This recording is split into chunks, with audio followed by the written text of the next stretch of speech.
Major League Baseball, All-Star break. Home Run Derby tonight. Game tomorrow night from Seattle. It's the Bob and Tom Show. Good morning.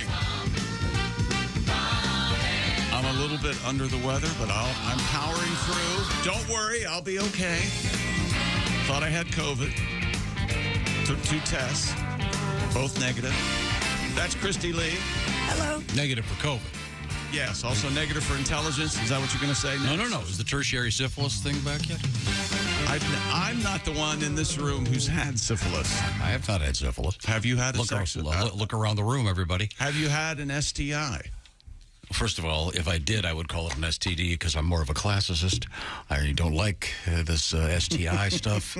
I prefer. You had crabs, right, Dad? Yeah, he had crabs. He had a whole... Boy, that's a sentence. You had crabs, right, Dad? I see we're off to a good start. I need coffee. No, you think that's good. There's Josh Arnold. Hi. There's Ace Cosby. Hey. Willie Griswold's here. I got chlamydia a year and a half ago. You guys know all about that. I guess guys are carriers and we don't know we have it, right? HPV, we all have that. Yeah. Yep. I prefer STP. I don't know about you. Oh, yeah, I'm a big Stone Temple. Okay. Pat Godwin not here today? He's on the road. Oh, yeah? I think he's actually in the... Should we call him up in the car? No. Maybe he could do some a cappella while driving. No. Well, I give him credit. That was a great move on his part to book a gig a week before a vacation so he gets 2 weeks vacation out of it. Wait, that's what I was thinking. I was sick as a dog Saturday. Yeah. I'm like, okay, I'll miss this week and then take the next week. We're off. And 2 weeks, there baby. you go. It's nice. We're here for you. We are not taking our vacation. But then if I had, you wouldn't hear me do this story that Tom and I have sort of argued about, but I'm going to go ahead and do it. Don't start with it. Cornhole player cornhole player, no hands, no legs, goes viral for a dominant performance. That's awesome. How's that? Why is that a bad story? It's great. I don't know how he's a quadruple amputee going viral, an impressive showing in the ACL, American Cornhole League. Yep. Dayton Weber, no hands, no legs.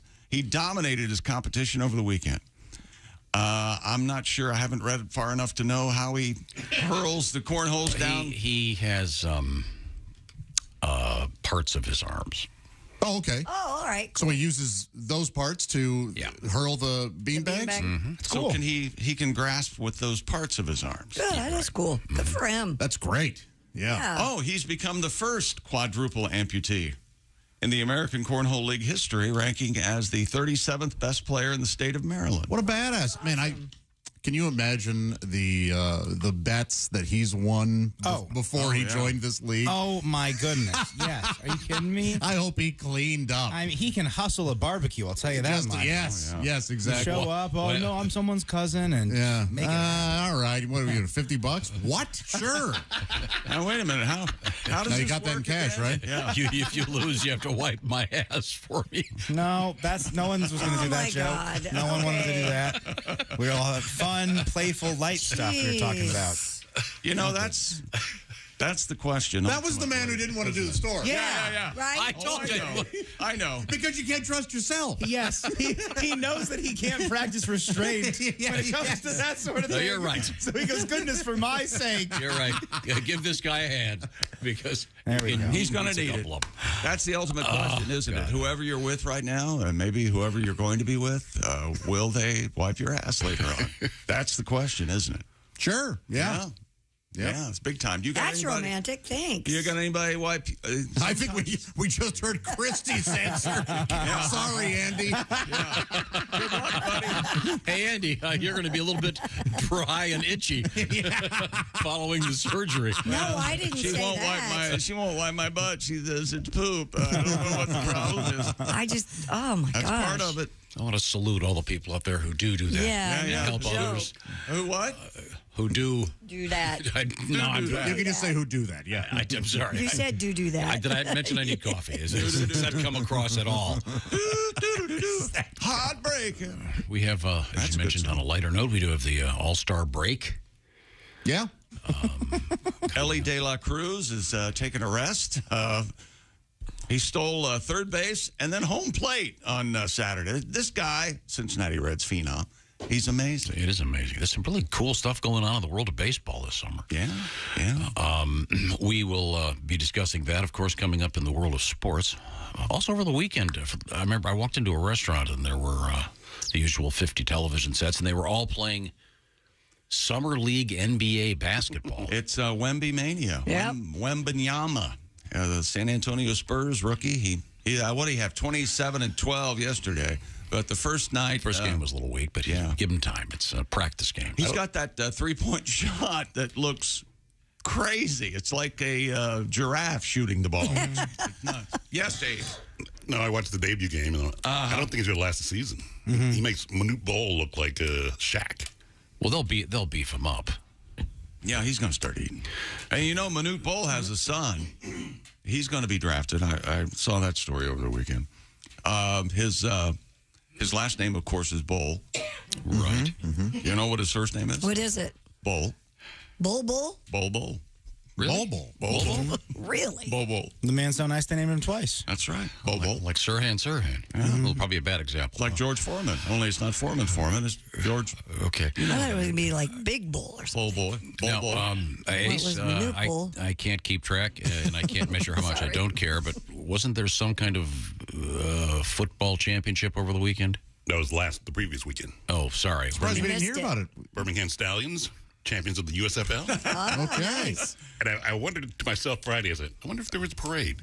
I looked it up. They had a parade on that's Sunday. so How many people were attending? It said hundreds. And it was raining. It was pouring down. Hundreds. This was in Birmingham? Yeah, it never rains in Birmingham. Oh, no, that's Southern California. They've had parades, though. Oh, boy. What? What are you talking about? Are you Christy? talking about a bridge or something? Is that what you're talking about? Just saying they would be Different. Wrong city. Well, look at this. We got Look at Christy this. Lee sitting over there in her Yes, striped. you Christy do. looking good. Thanks. I like that shirt. Now, what do you have? I want to get us a couple of teasers over there. I can, yes. We have a guy that got arrested for drunk canoeing. No, We you can, have- what? Yeah. I didn't know that was a thing. It's hard enough to What, canoe when you're canoeing sober. or being drunk in a canoe? Getting arrested for Well, it. drunk Oh. boating is really serious, but that Yes. typically involves motors, doesn't it? Yeah. Yeah. Okay, well, we'll find out about that. Now, once again, we learned last week that Josh is a kayaker, not a canoer. Sure. Well, I'm more of a canoer. I'm better at the canoe. Well, why did you lie to us then? I didn't. All I said was I kayaked that day, and Tom heard And in it? fact, I believe we said, "Yeah, no, I mostly canoe, but I was kayaking." Didn't you miss the mount, as it were? Yeah. Oh, yeah. Rolled right into the water. Yeah. Okay, good. Sorry. Well, we have drunken canoeing coming up. What else you got over there? We also have, is it foie gras or faux gras? I believe. Tom has I'm this. not doing that joke. Oh, I want to hear it. Write it down. Is that like nacho cheese? I think probably. Foie gras is the one where they force feed the is it ducks yes. or something? Yes. It's liver pate. You want it to be Duck delicious liver. or not? Yeah, I have a problem with that. It may be cruel, but if you want a nice party, You ever had a nice banh mi sandwich? They kind of spread the pate right on there, and the hot blends with the cold. You bite into it; it's creamy and I didn't know there was pate on that stuff. oh man, it's A good. what sandwich? A banh mi sandwich. Oh, I haven't- Vietnamese sandwich. I have never had that. Oh, 2 kinds of pork. It's delicious. Do you ever Throw that that really out. expensive Throw that out the window. pate Hearst? Vietnamese. Wow. Worst reference of the week, right off the bat. Don't get You lost. guys are pates. I'm pate. I am pate. Okay. It is pate. Pate. Yeah. Well, yeah, but you say pate because you're a snob. It's your pate. You can try it if you Benefits want of a to. classical education. It's my Hey, by the pate. way, guess it's what? my pate, and I'll cry if I want to. Guess what Bol does for his hobby? What does he do? He bowls. Balls? Yeah. Well, guess how he eats his cereal? How? In a bowl. Out of a bowl. Bowl. Is this Ironically, in a box. is this what we can expect today? Are you going to go home now? I'm not kidding. I'm not. You can come over and look. I've got, I'm not. No. Hey, I've got it written down. Kiss my ass show prep. There it is. Now, The Suns are the front runner for Bowl. Right now, I want to remind you that it's hard to get a handyman these days. It's hard to get anybody these days. That's where Angie can help you if you've got some specific projects like Josh. They'll just lie to you on the phone. Yeah, I'll be there. And then they don't show. That's where you want to get a hold of Angie to get a whole bunch of folks. Tell me more, Josh. That's exactly right. Man, that's a huge problem. Yes. But Angie's made it easier than ever to connect with skilled professionals to get all your home projects done well. And, of course, they're going to connect with you very, very easily. If you own a home, you know how much work it can take, whether it's everyday maintenance and repairs, or if you're interested in a dream project you've had your sights set on. It can be hard just to know where to even start. But now all you need to do is Angie that. That's right. And find a skilled local pro who will deliver the quality and expertise that you need and, quite frankly, you deserve. That's right. I've got some chimney work I want to get done. I want, I guess it's more fireplace work. I want stacked stone around my fireplace instead of that drab, semi-burnt brick that I have. Don't ask me how I got semi-burnt. I won't tell you. Angie has over 20 years of home service experience. They've combined it with new tools to simplify the whole process. Bring them your project online or use the Angie app. Answer just a few questions, and Angie can handle the rest from start to finish. Oh, don't you love that phrase? We'll handle the rest. That's what happens when you Angie that. Help you compare quotes from multiple pros, connect instantly. That means you can take care of just about any home project in only a few taps, because when it comes to getting the most out of your home, you can do this when you Angie that. That's right. Download the free Angie mobile app today or visit Angie.com. That's ANGI.com and find the pro that you're looking for. Thank you very much. Thanks. Now, when we come back, we will visit the sports page. That's right. And I talk about bowl some more. Yes. It was on TV over the weekend. I didn't realize that. Yeah. Bowl? Bowling for dollars. Bowls for dollars? Mm-hmm. Yeah. You know who his cousin is? No. Famous wrestler, Bobo Brazil. Bobo's cousin? Almost. Almost. See, you should have written it down. Coming up, we have a foot fondler on the loose. We'll find out who that is. What's wrong with that? This is the Bob and Tom Show. No, I don't think so. Any gift? Gift? I didn't know that we were... Bye-bye, loser. Wow.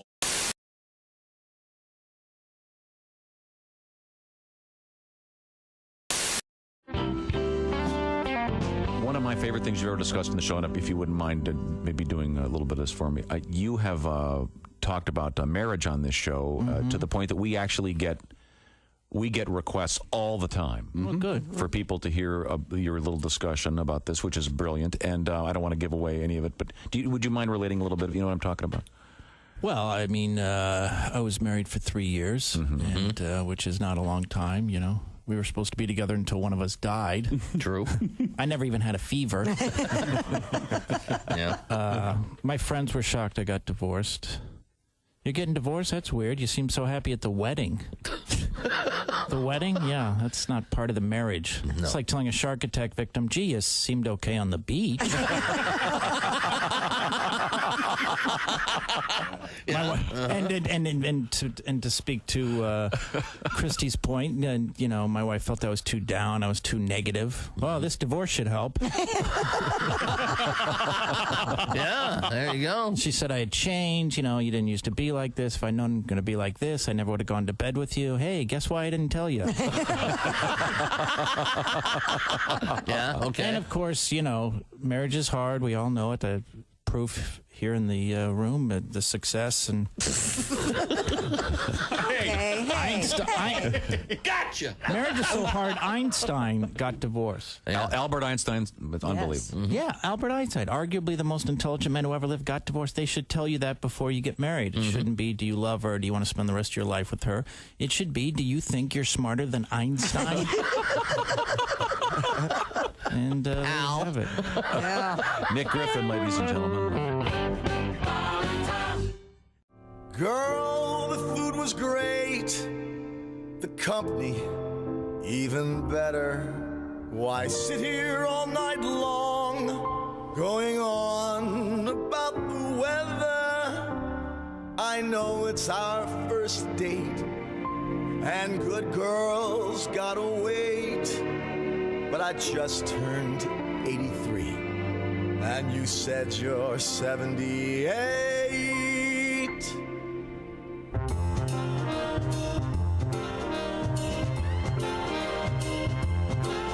The moon is full, you know what I'm thinking. Let's make love, we're old and we're shrinking. The hour's late, let's just do it on our first date.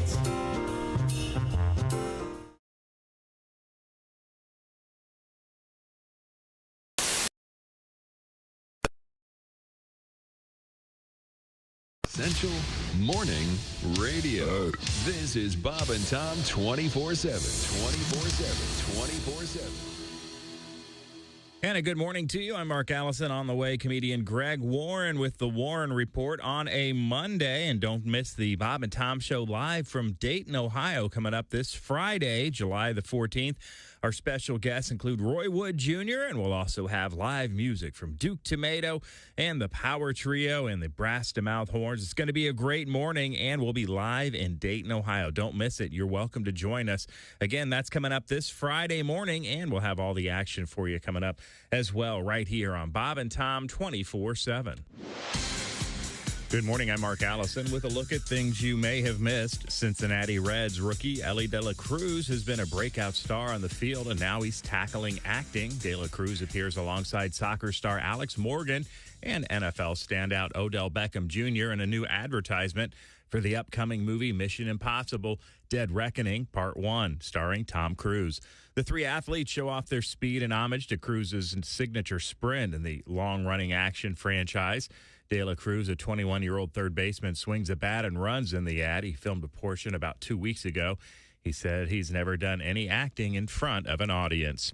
A Las Vegas police officer accused of stealing nearly $165,000 in 3 casino heists scheduled to face a jury as prosecutors paint him as a gambling addict who grew increasingly desperate under a crush of debt. Federal trial for Caleb Rogers begins this morning and will likely last through the end of the week. Prosecutors claim Rogers carried out the casino robberies off the Las Vegas Strip between November of 21 and February of 2022 while armed with a department-issued weapon. Rogers' attorney says the federal government's evidence tying him to 2 of the robberies out of the 3 is weak. And that's a look at things you may have missed on a Monday. More of the Bob and Tom Show coming up. Ladies and gentlemen, Bob and Tom. They're now offering a beer yoga class. What you failed to mention, beer yoga, wine yoga, even goat yoga. Enough already, yoga. No one wants to do you. A gender reveal where the guy shot thermite to find out what his baby's going to be sparked a huge brush fire. What you failed to mention, congrats, you're having a hillbilly. Bob and Tom in the morning and highlights all day long. The Bob and Tom Show, weekday mornings at 6 a.m. Eastern on Bob and Tom 24/7. Hey, don't say we didn't warn you. Oh, my God. There's laughter ahead. This is Bob and Tom 24/7. Welcome back to the Bob and Tom Show. Christy Lee at the news desk. There's Josh Arnold. Hello. There's Ace Cosby. Hey. Willie Griswold's here. What's up? I'm Chick McGee, and here's Tom Griswold. Thank you very much. Hello, Tom. We get back to the action now. Mr. Godwin is not here because he is in his automobile heading down to beautiful Sarasota, Florida, where he will be at McCurdy's beginning Wednesday recording his new television special. How about that? All right. Nice. He'll be there through Sunday evening, so we certainly look forward to that. Also coming up on today's show, Greg Warren will be joining us. And Greg is in Bloomington at the Comedy Attic coming up this week. Special edition of this show, by the way, coming up Friday from the home of aviation, the birthplace of aviation, Dayton, Ohio, with a bunch of special guest details on that coming up. But now we turn to the sports page with Chick McGee. Let's see. From Wimbledon, Novak Djokovic will be back at center court today. He's back there now because it's like noon in England. To try to close out his 4th-round match against number 17, Hubert Hurkacz. Hurkacz. The 7-time champion, Djokovic, won the first 2 sets and tiebreakers, but then they couldn't finish the match because of curfew violations, Tom. Oh. And speaking of curfew violations, there was a problem yesterday when, let's see, there was a ladies' match going on And someone opened a bottle of champagne as Anastasia Potapova was serving, and it sounded like this. Love 15, ladies and gentlemen, please, if you are opening a bottle of champagne, don't do it as a player is about to serve. Thank you. Oh, don't you love that? That's from an Australian umpire. John Blom is looking after this match. It's the most Wimbledon warning I've ever heard. That's right. Yes. Yes, don't do that. That little rich people laugh. Just in the crowd. That little rich people laugh. Go back and listen. It's. You don't see that at a baseball game. A guy walking through the crowd with a big rack. Dompy, get your Dompy, get your champagne. What is it? $150, $200 a bottle? I think something like that. For a Dom? There probably is a place you can get champagne now at an NFL game. The way things are going, I would imagine a glass or much something. better probably. food, and but it just. That's very Wimbledon-y. Okay, use your imagination. This is the pot. This is the champagne popping. Love 15, ladies and gentlemen, please, if you are opening a bottle of champagne, don't do it as a player is about to serve. Thank you. Oh, don't you love that? That's from an Australian umpire. John Blom is looking after this match. It's the most Wimbledon warning I've ever heard. Yes. And then Novak marches on. Top seed, Iga Swiatek. Iga?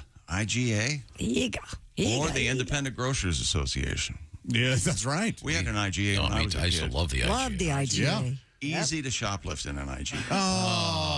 Do you have to ruin it with your... Yeah. I bet it was thrilling. Nothing for me today. Thanks. Yes.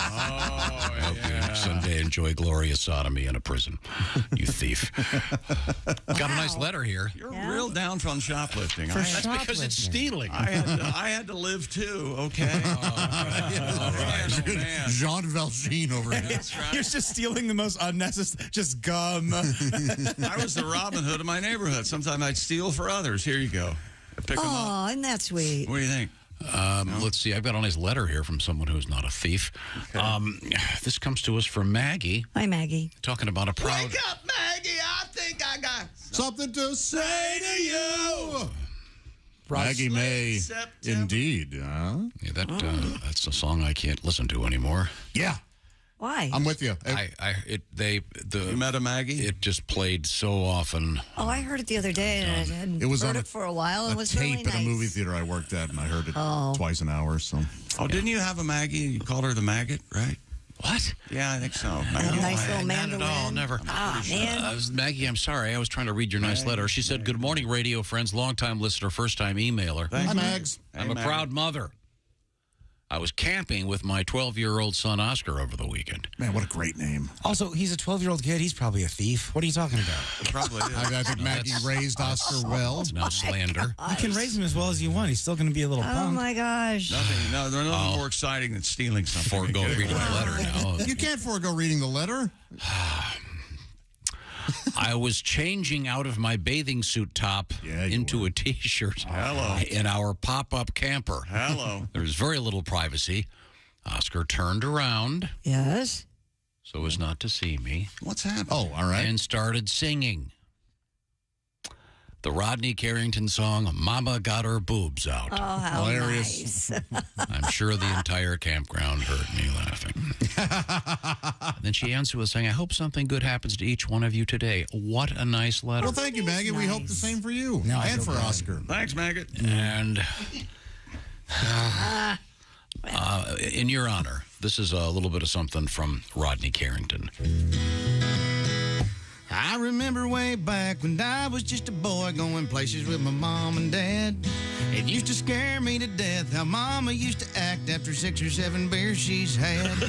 We were sitting at a table when Mama got disabled, all the liquor running to her head. And soon I got to choking. Daddy wasn't joking when he grabbed me by the arm and said, don't look now, Mama's got her boobs out showing everybody in town. Faces turning red, we were wishing we were dead. There were people standing all around. Yeah. When Mama gets to drinking, there ain't much thinking. There's nothing anybody can do. You just hope and pray there never comes a day when Mama's out drinking with you. Well, we got her in a truck and we started driving home, and Mama said she had to go. Daddy pulled it over, we were standing on the shoulder while Mom was putting on a show. Well, he started up the truck and Mama stood up with her pants still around her knees. When we heard Mama holler, if you give me $1, well, I'll let you take a peek at these. I don't look now, Mama's got her boobs out showing everybody in town. Faces turning red, we were wishing we were dead, there were people standing all around. When Mama gets to drinking, there ain't much thinking, there's nothing anybody can do.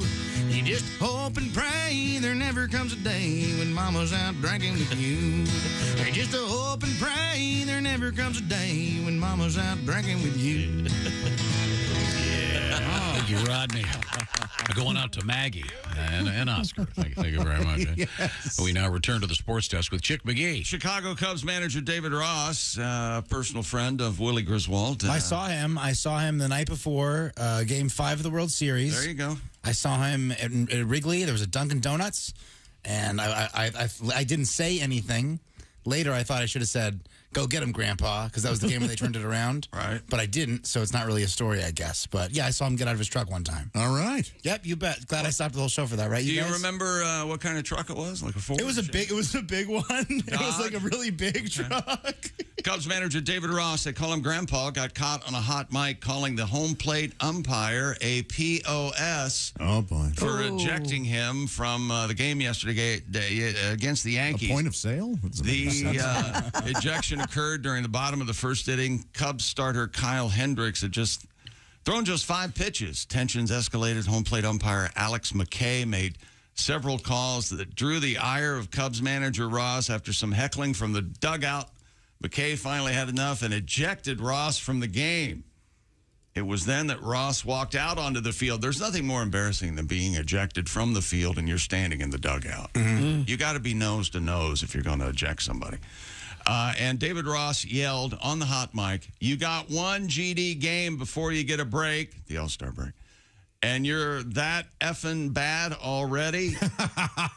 "Why?" Ross screamed. Why? He wants to know. Why? "Don't be so GD sensitive, you piece of..." That's funny, just to tell somebody not to be so sensitive and then insult the hell out of them.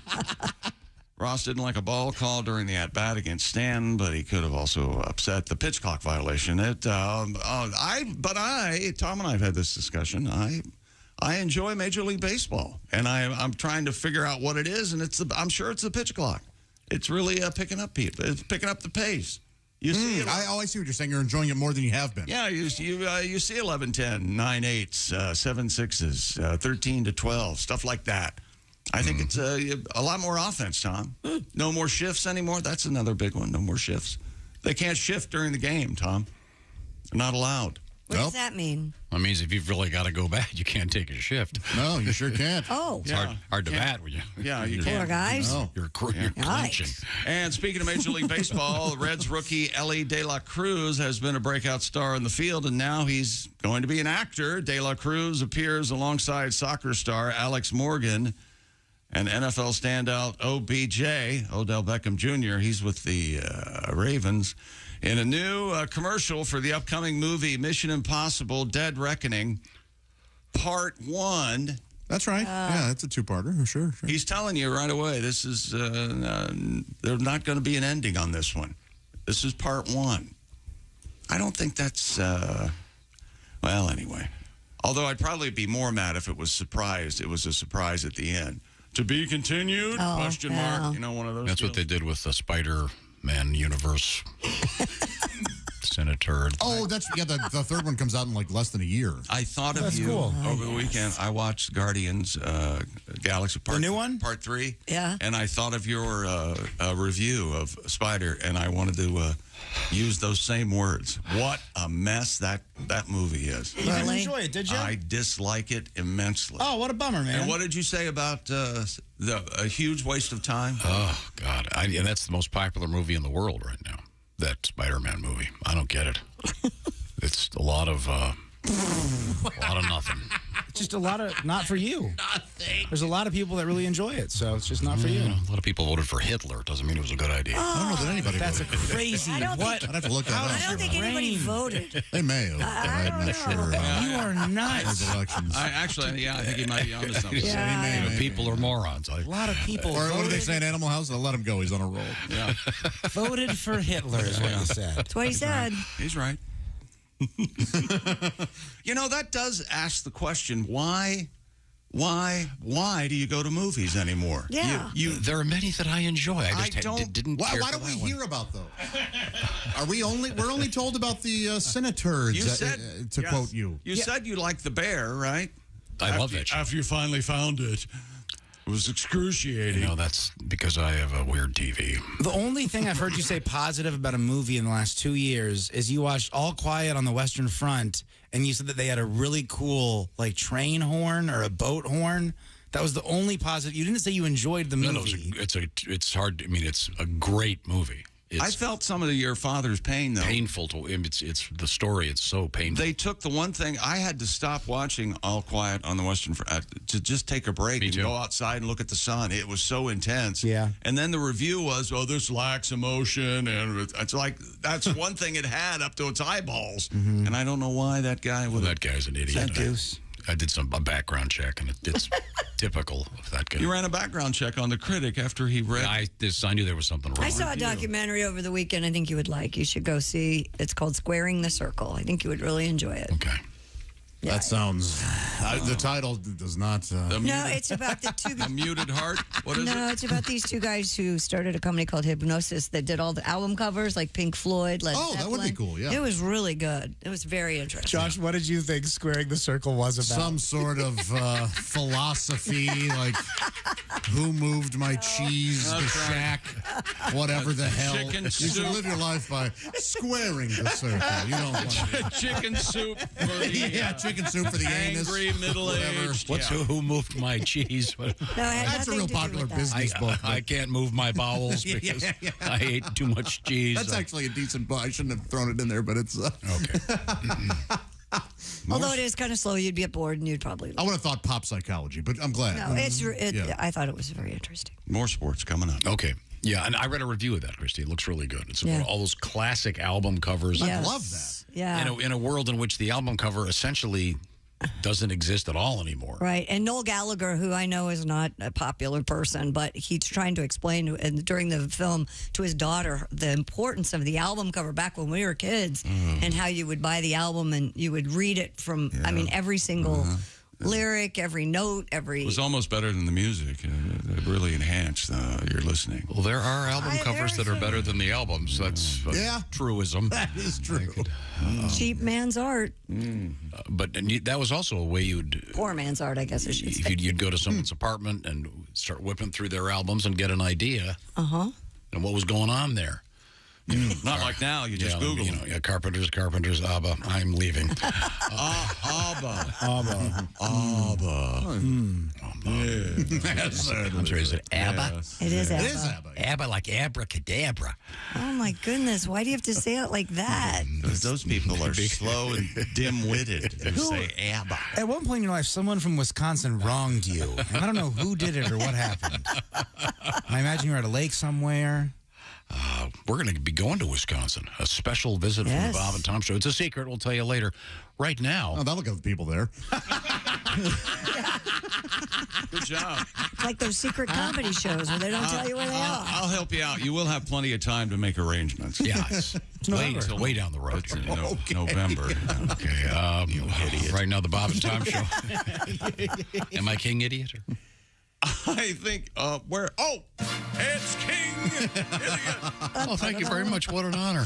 Arise, King Idiot. Right now, the Bob and Tom Show is sponsored by BetterHelp. Sometimes in life, we are faced with tough choices, and the path forward is not always clear. It can be confusing out there. There are 1,000 TV channels. There's so much going on. Everything is sort of overwhelming right now. So if you're dealing with decisions about your career, your relationship, or whatever else is going on, therapy can help you get connected, get you grounded, as they say, help you make your way through life. That's where BetterHelp comes in. This is a really interesting idea. BetterHelp is a way to connect you to a therapist And the connection is done online, as is the therapy. Here's how it works. You fill out a brief questionnaire. You'll get matched with a licensed therapist. And by the way, you can change therapists at any time for no additional charge. So if you're thinking of starting therapy, give BetterHelp a try and help become the best version of you out there. I know you like to help other people, but you got to help yourself too. Let therapy be your map with BetterHelp. Visit BetterHelp.com/BT Show to get 10% knocked off that first month. That's BetterHelp.com/BT Show. BetterHelp, H-E-L-P. BetterHelp.com/BT Show. Coming up, We'll take a look at the Home Run Derby tonight. And we have the foot fondler. And I'm admitting it in advance. That you were a foot fondler? No. That's the opposite. Not right? at all. Oh, okay. That's not in my sphere of interest at all.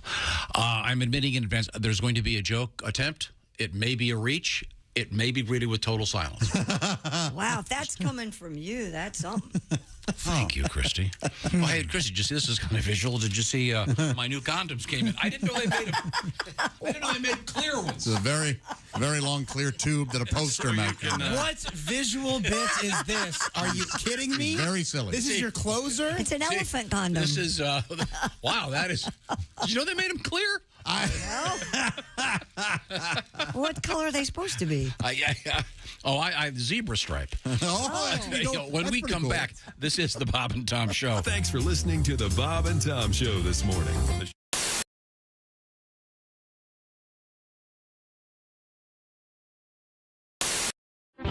Now, when you first got out of the Marines, didn't you have to be an usher like at your sister's wedding or something? What was that story?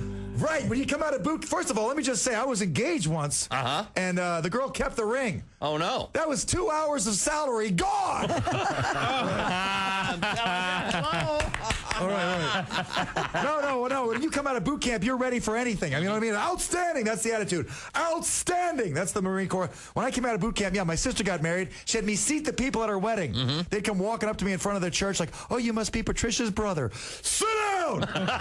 Shut your pie hole. I don't want to be your friend. 200 people showed up. I put them all in the same row. Tighten it up. We don't have all day. We are totally uncomfortable. Outstanding. Shut your cake hole or pie. What do you eat, cake or pie? Oh, my God. Comedian Greg, hi. Why can't we have single vows? How about some single vows? Single vows? I vow to be single? How would that Just work? vows, do you promise to sit all by yourself in your quiet apartment with your frozen dinner and your stupid pet fish? Yeah! Never have a ride to or from the airport? Yeah! Sign me up! Park the lot 88Z, schlepping your stuff. But I want to clarify for Christy, because I know Christy's a big Catholic, and I grew up Catholic. I was an altar boy as a kid, and I think Jesus is a great role model, but I think he's kind of like the popular guy in high school where everyone says they're his friend, but he wouldn't name you as one of his best friends. Yeah. Like if you asked him who his best friends were, he'd be like Gandhi, Martin Luther King Jr., Matt Damon. And you'd be like, what about Mike Birbiglia? He'd be like, I feel like I recognize his face if I saw him, but the name doesn't ring a bell. Jesus has a lot of Twitter followers. He does. Actually. Absolutely. Oh, God. You know what? Let me tell you something. I'm gonna have a wedding agreement I'm putting together right now. I've been writing it over here. The girl's gonna have to sign this before I get married. Okay. Number what one, do you have? Yeah. at no time will your rear end be whiter than your shoulders. Okay. Number two, your eyebrows will number 2. Normal size, not super skinny or painted on, thus reflecting mental illness. It's all making good sense so far. So far, keep going, We will have a dog for me to play with and for you to care for. Same with children. By the way, Greg is serious about that. We have had that conversation where you don't say that in joke form. No. You don't do your version where you said to me, I want a girl to marry who we can get a dog and she'll take care of the dog when I go on the road. And that's one of your prerequisites. And pick me up at the airport in your SUV. You've had this conversation. Why limit it to an SUV? Why not a limo? Because you want to drive it. Limo's a good idea, Bob. Good idea. I like limos. Hey, you you dog owners like me, listen up. This is something for your big sweetie. It's called Chew Works. Their whole purpose is to provide a safer and healthier way for your dogs to chew. Has your dog ever scarfed down one of those chew sticks without really chewing? Chew Works has a Hold a Chew, which is a very durable, chewable bone made of nylon polymer, and it also features a slot, which will prevent choking and GI blockage. When dogs can't properly hold the chew stick between their paws anymore, they tend to just swallow it. Yeah. With the Hold a Chew, your big sweetie won't be able to swallow the treat till it's been slobbered down to a safer size. Available in 3 sizes, mini, junior, and large. Extra large coming soon. My dog Leo took to it so quickly, he absolutely enjoyed the heck out of it. Chew Works rolled chew sticks are made of 100% collagen. Some folks love adding collagen to their coffee. It's great for dogs, too. The collagen rolled chew sticks are safer and healthier. Chew Works collagen rolls are rawhide-free, digestible, and provide joint support and provide for a healthy skin and coat. And they're made with 100% beef hide collagen, and they're made right here in the USA with no chemicals or preservatives. Cows right out of the Midwest. Check out chewworks.com today, and your dogs are going to love you for it. It's for the chewing enthusiast in your life. Chewworks.com.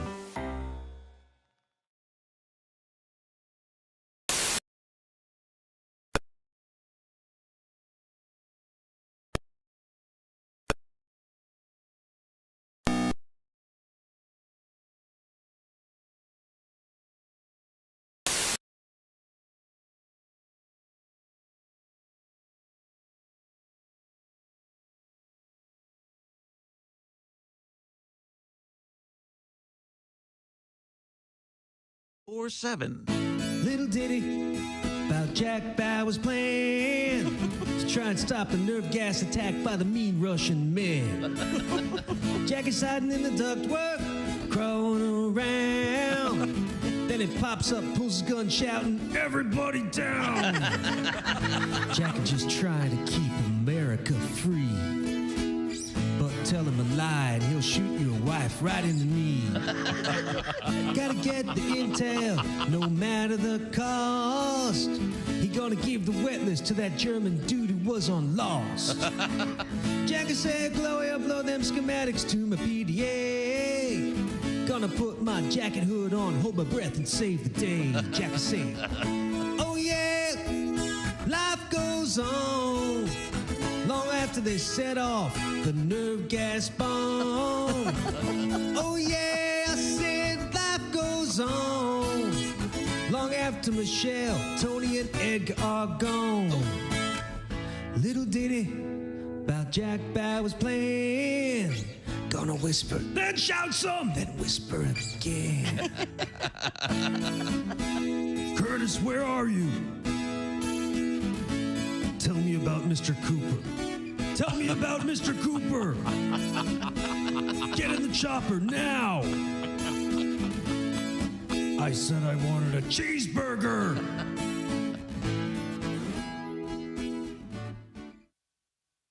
Bob and Tom 24/7. Well, internet porn. Oh. Well, there's photography. You know, people don't go, photography. People don't go to porn shops anymore. No? You know, because of the internet. Oh, that's true. But I think you miss out on the social aspect. Is there a social aspect to that? Yeah, well, you avoid eye contact. Try to hide your titles. Tranny. Oh, no, I was working on my car. The other day, though, I was watching gay porn. Welcome back to the Bob and Tom Show. At the news desk, it's Christy Lee. Hello. There's Josh Arnold. Hi there. There's Ace Cosby. Howdy. There's Willie Griswold. Yo, yo. I'm Chick McGee, and here's Tom Griswold. Hello, Tom. There we go. Good morning. Hello. There Thank we you very go, much. indeed. Coming up on Friday, special edition of this show from the birthplace of aviation, Dayton, Ohio. Formerly my hometown, beautiful Fairborn, a section of Dayton. That's right. Now we'll find out about. I lived over a laundromat, Tom. It's a lot of funny stories out of that. You know. Go ahead. I bet it smelled good. No, it did. It smelled great. Yeah. The dryer sheets and everything wafting up to the second level. Was it hot? I bet it was hot. Warm. It was July. Got hot, yeah. Got really hot, yeah. Hot. You know my favorite thing about Ohio? I don't know if they still have them, but I'm sure they do. The drive-through beverage docks, where you can, it looks like people think not around for, oh, it's a car wash. No, you drive in, you get a 6-pack of beer, they hand it to you through the window, and a bag of pretzel rods, and then you drive off. Nice. Yeah. But I mean, it was in a container. They don't hand you like a live drink, do they? No, they were canned, right? Yeah, you don't don't get a draft beer. They don't open it for you unless you know the guy. One interesting thing about Ohio, it's the only state that has 4 letters. Did you guys know that? Other than Utah. I stand corrected. It only has 3 letters. Double O. O, H, and I. But there are 4 to make the word. Oh, No, not the way you spoke. I was just wrong. making you stupid. I was playing the dummy. And you guys, in an attempt to just prove how smart you are. Round on the end and high in the middle. Ohio. We'll be there. There's a special edition coming up Friday. Iowa, also 4 letters. Thanks, Iowa. Ace. Yeah, I know. I was just playing the moron. It took Ace 20 minutes to come up. No, thank you, Ace. See, I took him at face value. I wasn't really thinking all that hard about it. Nor was I. Apparently. And it turned into... Well, All-Star break. I have an... Wait, did you say we're doing a show there Friday in Ohio? Okay, yes. Oh. That's right. You want to tell people where at all? What I'm doing here is I'm trying to eliminate a Wednesday meeting, okay? Because we're going to sit down Wednesday after the show and be, hey, you want to tell people where we're going to be Friday? We'd like to have people there. You don't know, do you? I didn't go to the meeting. That's my new thing. Hey, I don't like meetings. It's pretty great. I'm going to stop going. Yeah. Got the All-Star break coming up, and I have a trivia question. So you're not going to tell us. He doesn't know where. He doesn't know where. I mentioned the fact that we'll be live somewhere in Dayton, Ohio. You really made that sound like you really did tell people something, but you didn't at all. None of us really know. We'll get you a sheet. Yeah, I have no idea. I haven't even decided how I'm going to get there. Ride with me. Pardon me? Are you going in the morning? Are you going early in the morning, or are you going to Oh, look at this. Our hotel it? special guest, Roy Wood Jr. Oh, wow. Live from Dayton, Ohio. Well, we got to tell him where to go. Look forward to seeing Roy. Now, R-Dub. All-Star break. Can you name the 3 Aloo brothers? Moises. This is a little all-star baseball. All that we'll ask you, Christy. I have no idea. The famous Aloo brothers. I know nothing about baseball. Philippe, probably the most famous. I got him. Philippe? Jesus, Matty, and Philippe. Yeah, that's right. I Matty was with was Josh. my I thought favorite. it was Moises.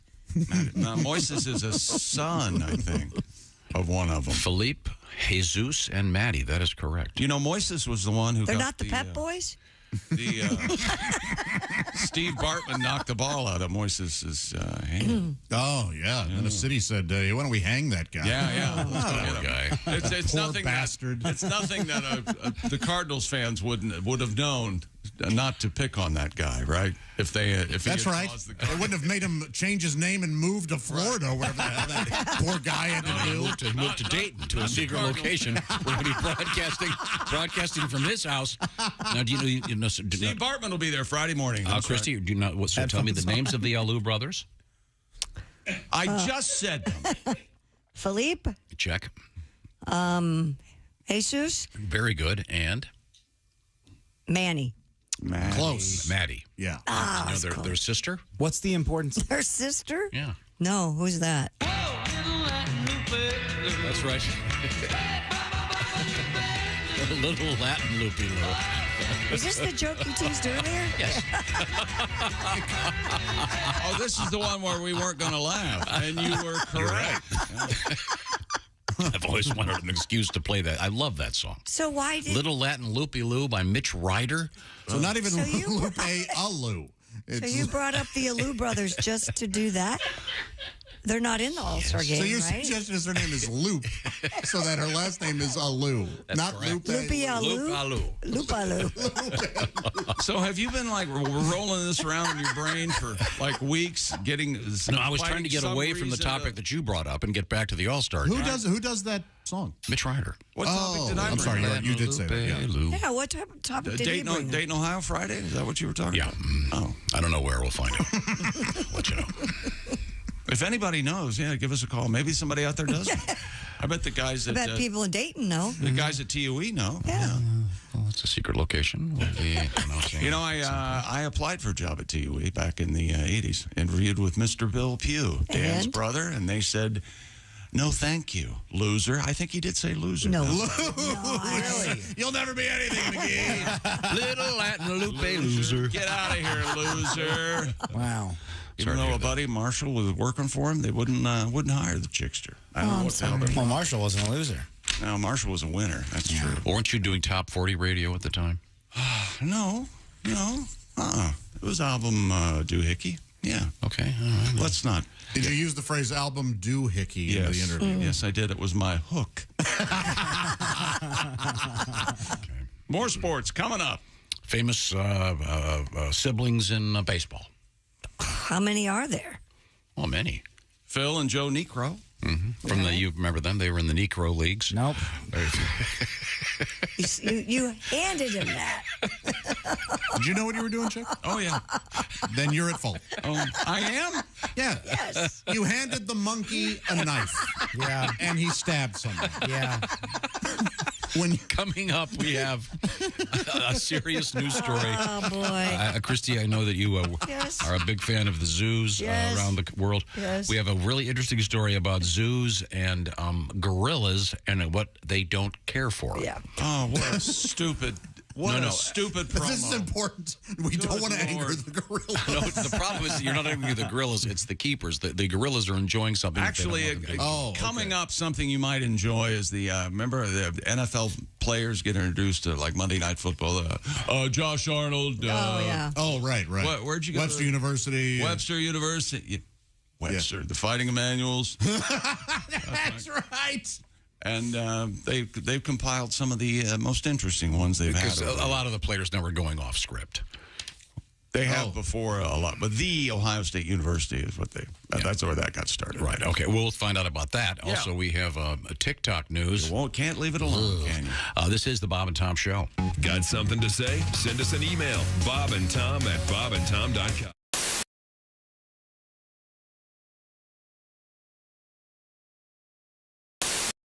Hey guys, my dad has a new album out called Under the Bed, and it would really help a lot if you were to check that out, so I can go to college.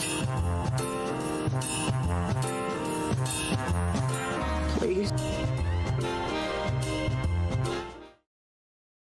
1, 2, 3, 4.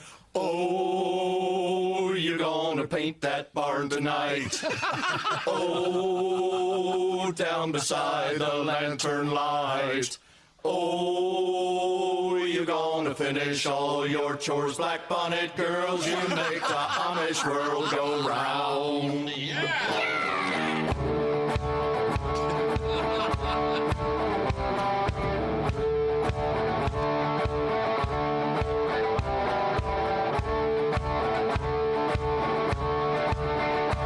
I was just an Amish boy, full of purity and joy. Knew dang well that I was holier than thee. Left alone with cousin Greta, what a naughty babysitter. Heathen woman, you made a Mennonite out of me.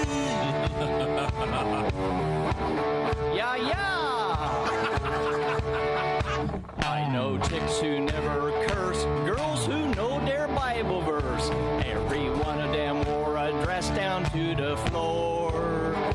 Though their chastity and charm made them quite pleasant, on the farm there ain't nothing like a good old Amish whore. Oh, you're gonna paint that barn tonight. Oh, down beside the lantern light.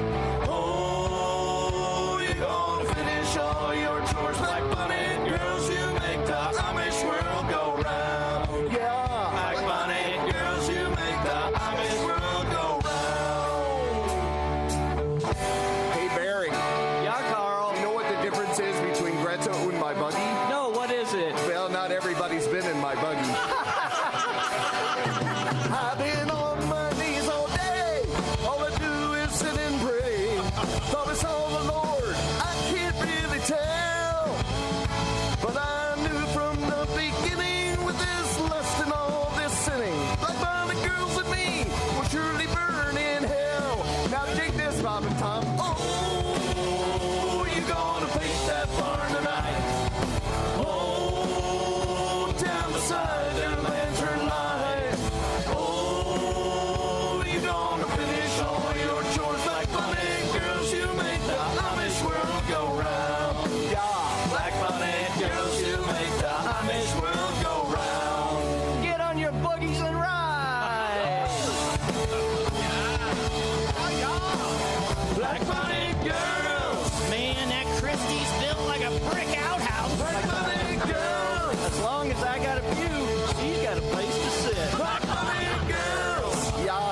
churn my butter anytime.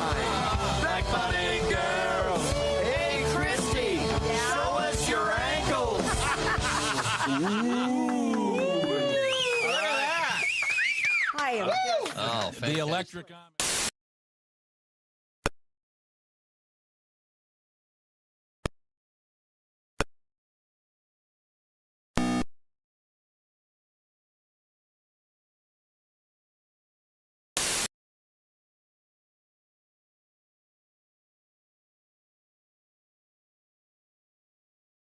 It is rather amazing the cyclical manner in which meteorological trends manifest themselves. Jeez, sorry I asked. Join us again next time for People Who Suck at Small Talk. Bob and Tom 24/7. It's not on air. It's online. Bob and Tom, 24/7. This is Bob and Tom 24/7. Comedy, guests, Bob and Tom exclusives. And it's here on the internet. Bob and Tom 24/7. Hey, thanks so much for listening to the Bob and Tom Show this morning. You can see the Bob and Tom Show on our YouTube channel anytime, even right now. To switch on over, go to YouTube and search the Bob and Tom Show, and you can watch the show as you listen to it. We just hope you do that safely. Don't do it while you're driving down the road in your big rig. We'd like for you to just continue listening here on Bob and Tom 24/7. You know it's for the safety of the children. But again, thanks for joining us, getting up early on a Monday, and we'll be back with a little bit of history on this July 10th, as well as things we learned on the Bob and Tom Show today with Chick McGee. That's next, right here on Bob and Tom 24/7. Hi, everybody. Christy Lee with your Bob and Tom Entertainment News Update. Police will file no charges following a brief investigation of the altercation involving Britney Spears, San Antonio Spurs rookie Victor Wembanyama, and a member of his security team. Spears said she was struck by that security guard as she tried to approach Wembanyama near a restaurant in a Las Vegas casino. Spears filed a police report alleging battery. Police say surveillance video shows Spears inadvertently hit herself in the face after her hand was pushed off the rookie. Police say a woman was previously warned to stay away from Taylor Swift's home in Rhode Island, but she was arrested this week outside her beachfront property. The woman was discovered in front of the home and arrested Monday. Overzealous fans have been a problem for Taylor over the years, with several arrests at her homes. And Indiana Jones' reign atop the box office was very short-lived. In its second weekend in theaters, the Disney release was surpassed by another franchise fifth, Insidious, The Red Door, the horror film starring and directed by Patrick Wilson. Indiana Jones and the Dial of Destiny fell to second place, while third place went to Angel Studios' Sound of Freedom. And that's your news. I'm Christy Lee. More of the Bob and Tom Show coming up. Hey, Shooter, it's Kenny Tarmac. Hey, we just landed. I'm an ORD, just got in from TPA through ATL. And hey, guess what else just landed? The Bob and Tom app. I know. Now, thanks to the Bob and Tom app, even if I have to go all the way from Foxtrot 20 down to Alpha 4, I can still listen live, see their videos, find an affiliate station, use the alarm, and even send a message. This is Kenny Tarmac signing off. Welcome back to the Bob and Tom Show. Christy Lee at the news desk. Hello. There's Josh Arnold. July 10th. Chick, can you believe it? My gosh. More than half over already. Hey, my birthday's a week from today. Oh. Yeah. We'll be on vacation. Let's talk about important dates. Josh, the date of your arrival on this show officially. Hey, wait a minute. Oh, my gosh, you're right. What is it again? August 1st. It's coming up, isn't it? So we're almost there. 7 years. 7-year anniversary. 7 years. And, I'm sorry, what kind of cake did you want this year? There's Willie Griswold. Oh, I'll have to think about it. You wanted a wedding cake, right? Yeah, That's your favorite cake is My wedding birthday's in a week. Oh, we're on vacation. We don't get a cake. That's why we always plan our vacation around your birthday, Christy. Christy, I will let you choose the cake for my 7th anniversary. Well, I like wedding cake. Wedding cake it is. Of course you do. God, my God. I've had enough. You got a freezer full of it. I'm Chick. Here's Tom. Did you introduce Willie?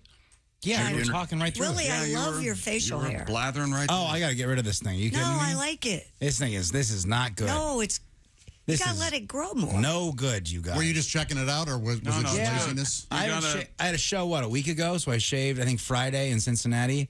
So I got, this is 10 days. Yeah, Not great. you've got to let it. You see, gotta give it time. This is the touchy time for it, though. You got to let it go, man. We've done this before, and then it gets a little past 2 weeks, and I walk in here, chick, and you look at me and you go, "That's what you're doing with your face now?" I don't think I've ever done that. You go, "You got to get rid of that thing." I am in full support of you. You know what? I'll let it fly. I'll let it fly through the vacay. All right. Did you introduce Ace? Yeah, I said Ace Cosby, yeah. So I missed both those. Huh? You were Yeah, we were blathering, yeah. You were talking. Yeah, I was too, yeah. Okay, sorry. Missed it. No, it's all right. Mostly him, though. What was Christy whining about her birthday? I was joking. I don't give it. She doesn't want us anywhere near her on her birthday. So we're less than a month away from Josh's anniversary on the show. That's a good thing. Now, I've learned a new word today. Progress? Progress? No, don't be ridiculous. We were talking about the Aloo brothers. Oh, God. Philippe, Matty. No, you got me. See, I said Manny because of the Pep Boys. And Jesus. And we've had a couple suggestions. Boog. Well, I'd like to stick with the family for one moment here. And skip to Aloo. The Aloo family. Skipped them. This is really interesting. Have you ever heard this word? I had never heard it before. Oh, we're going to go over this on the air. Matronym, because the Aloo brothers really aren't named Aloo. Okay. What? Yeah, the family name is actually Rojas. And when a Giant scout signed Philippe Aloo, he thought that Aloo was his surname. It's apparently his maternal grandmother.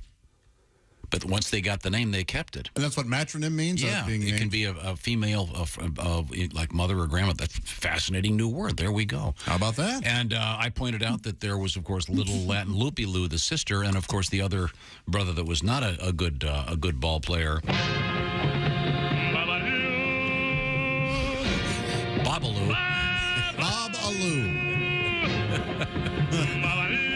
But he does have his own song. That was a hit, right? Yeah. Was that a hit? Was it a really? hit? It was. Desi Before the Arnaz. show or after the Lucy show? Like, did the Lucy show make it a hit? Or was it a hit before? Very good question. I think during, no? Okay. I don't know.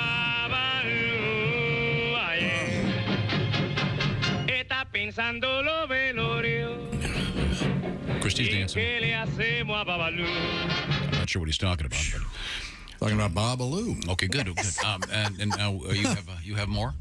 Hello, all. My husband recently on a trip to Dubai. He was walking to his hotel one hot day and encountered an air-conditioned tunnel, which he passed through on a moving walkway. He was on the phone with me, and he was telling me about it. He couldn't think of the word moving walkway, so he said, I'm on this flat escalator. Genius. Yes, Tom speak. And that's really a good one. Dear lunatics, the other day I was talking about the driveway, and I couldn't remember that word, so I said, the garage road. Garage road. That's great. This is the difficulty of trying to think while talking. I have a terrible problem with Thank you, Tom. Thank you. So consequently, you're on the radio. So it's the flat escalator? Is that what it was? Yeah. Mm-hmm. Yes. Very good. I love those things. And How the was garage your weekend? road. Good. Was it? Oh, yeah. Very good. Yeah. I know Saturdays are brutal for you. Yeah. No. Oh, it's summer though now, right? No stuff. Summertime and the living is easy. Mm-hmm. Summertime. Major League Baseball's 2023 Home Run Derby set for tonight, Seattle's T-Mobile Park. Pete Alonso is the defending two-time Home Run Derby winner. Also participating tonight, Randy Arozarena, Mookie Betts, Adolis Garcia, Vlad Guerrero. Shut up, Christy. Luis Robert, Julio Rodriguez. I have my arm raised. I have a question. Adley Rushman. Ask Tom. Tom. Yeah. Do they throw easy pitches at these guys so they can hit home runs? Well, now, Christy, you have to think about what you just said.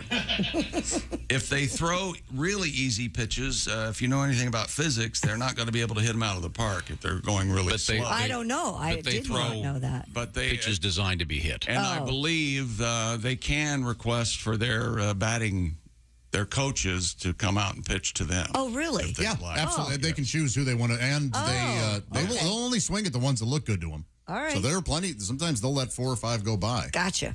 I've never watched. I think it's a totally fair question. Each contestant for somebody who's never watched. Right. I've never watched. I've never Each contestant gets 3 minutes in the first and second rounds to hit as many home runs as can. Contestants in the finals, third round, get 2 minutes. Each contestant bonus of 30 seconds. And to reach regulation, each contestant gets 1 45-second timeout in regulation. There's a $2.5 million prize pool. Whoa. The home run derby champ gets a cool $1 million, Tom. There you go. What do you think of that? Moly. Wow. Holy that's smoly. Nice. They have fun, too. They do? They do have a good time. They're laughing it up, yucking it up. You suppose they tip the pitcher? No. Yes. They probably, I see what you're saying. They probably give them a gift. Yeah. They'll give them a gift or something, probably. A gift? If you win $1 million, I say a solid 20%. Oh, that's what you would, that's 20%? Good Lord. If the guy, if in one night you make $1 million. I was thinking to buy the guy a Jeep. Something like that. Grand Cherokee or just Wrangler? Wrangler. Well, you know me. That's my fan. I want to. Speaking of that, one of the Powerball or one of them is 860 tonight. Ooh. Nope. I don't play until it's over 1. Really? $1 billion. $860 million wouldn't change your life much? I'll let the hoi polloi have the scraps. And here's the NFL players introducing themselves. Some odd intros. Please, I'm taking all questions. Chris Jenkins, this jersey is too tight. OBJ, Ham University. Ed Reed, I was born to do this. Deion Dawkins, you already know University. Tony Gonzalez, University of California. Okay? Tony Gonzalez. Wakanda forever! I'm Antoine Randall, Indiana University. Matthew Judon, body built by Taco Bell. OBJ, Kraken, Hogwarts. Marty, the Imagination Agency. Jerry Allen, Culinary Academy. Tyler Lockett. Is that Imagination Agency? Is that the Achievement Bureau or something? No idea. All right. Never mind. They're not going to let. Well, never. I'm not going to ask a question. Never mind. No, go ahead. Nope. More questions. Well, they obviously let him do it because they air but it. they're not going to air it during the games. It's up to them. They do. They probably say during the pregame. They do a straight one, and then you right. can have fun. That was my point. Yeah. No, they air those. The fun ones. Yeah. Yeah, those were aired actually. Those were all in the air. And then Russell Wilson said from a whole pack of Badgers because he went to Wisconsin. Ooh. Whole pack of Badgers. Yeah, they've got him saying that repeatedly. Yeah. What do badgers sound like? Is that a sick badger? That was an ill badger. A badger at death's door? It's the badger and his last nerve having a big party. And finally, Tom, are you ready? Stupid world record. The chocolate brand Russell Stover, no relation to Russell Wilson, has broken the Guinness World Record for the largest box of chocolates. The massive chocolate box weighed in at over 5,600 pounds. The previous record, 3,725 pounds. Guinness noted that the chocolate box was nearly the same weight as an adult black rhinoceros. Interesting form of measurement. Right. Unveiled in Kansas City, Missouri, the record-breaking chocolate box measured 30 feet by 15 feet by 2 feet. It contained 9 different chocolate flavors, it says here. Now, once again, I'm not taking questions on this section because this makes no sense, at least to me. This says it contained 9 different chocolate flavors. Oh, all right. Yeah. Raspberry cream, pecan delight, peanut cluster, fruit and nut caramel, coconut, strawberry, toffee and truffle, and chocolate-covered almonds. It was to commemorate Russell Stover's 100th anniversary. Possibly the worst world record we've ever had. You think so? Nice big chunks of chocolate? You wouldn't like that? I hope they gave them away to somebody who likes chocolate. Sure. It goes to waste. Wow. Were the chocolates themselves gigantic, or is it just the biggest box? I think it's just the biggest box. So there weren't like only 10 pieces, there were 1,000? Yeah. Okay, see? And I get in trouble for I'm asking with you. questions. And then do they have that little map on the top of the box where it's like a Right. Do you key think with it all would the have shapes? counted if it didn't have chocolate inside it? You know, and you're right. No, that's not what I'm asking. Yeah, the chocolates are the size of loaves of bread. Okay, so they are large pieces. Yeah, they're gigantic. And I guess they gave them all to homeless guys. Yikes. Hey, buddy, look, enjoy the MD 2020 and a loaf of chocolate. Boy, can I at least get a glass of milk? This is going to suck for a second. I mean, I appreciate food, but... There it is. Can you see that? Yeah, yeah. Oh, yeah. That's worth looking at, right? It's actually... It's actually quite interesting. Is that what you're going to say? You know, I don't think I'm going to say anything anymore. Let me tell you something. I'm going to hold you to it. Oh, boy. We got that recorded, right? So if you've really messed up big time, get that for your girlfriend. It's 5,000 pounds of chocolate. And now are you over me banging your sister? Why are you crying again?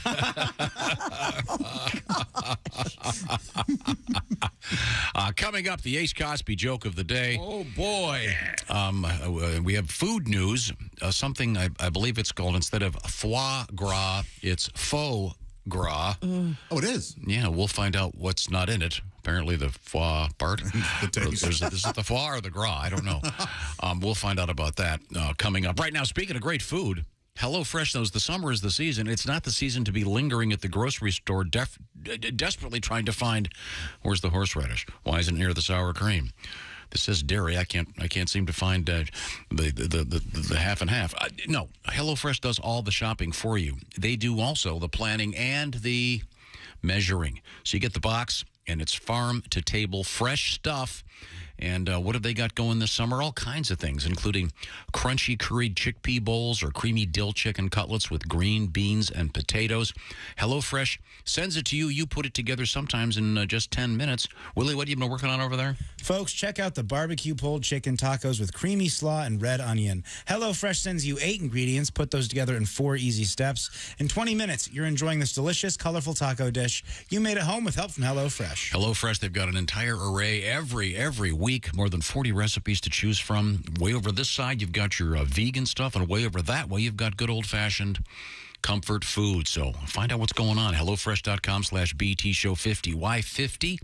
Because a new offer, 50% off plus free shipping with the code BTShow50 at HelloFresh.com/BTShow50. That's HelloFresh.com/BTShow50. Coming up, we've got gorillas and spider mites and faux gras and Donnie Baker. This is the Bob and Tom Show.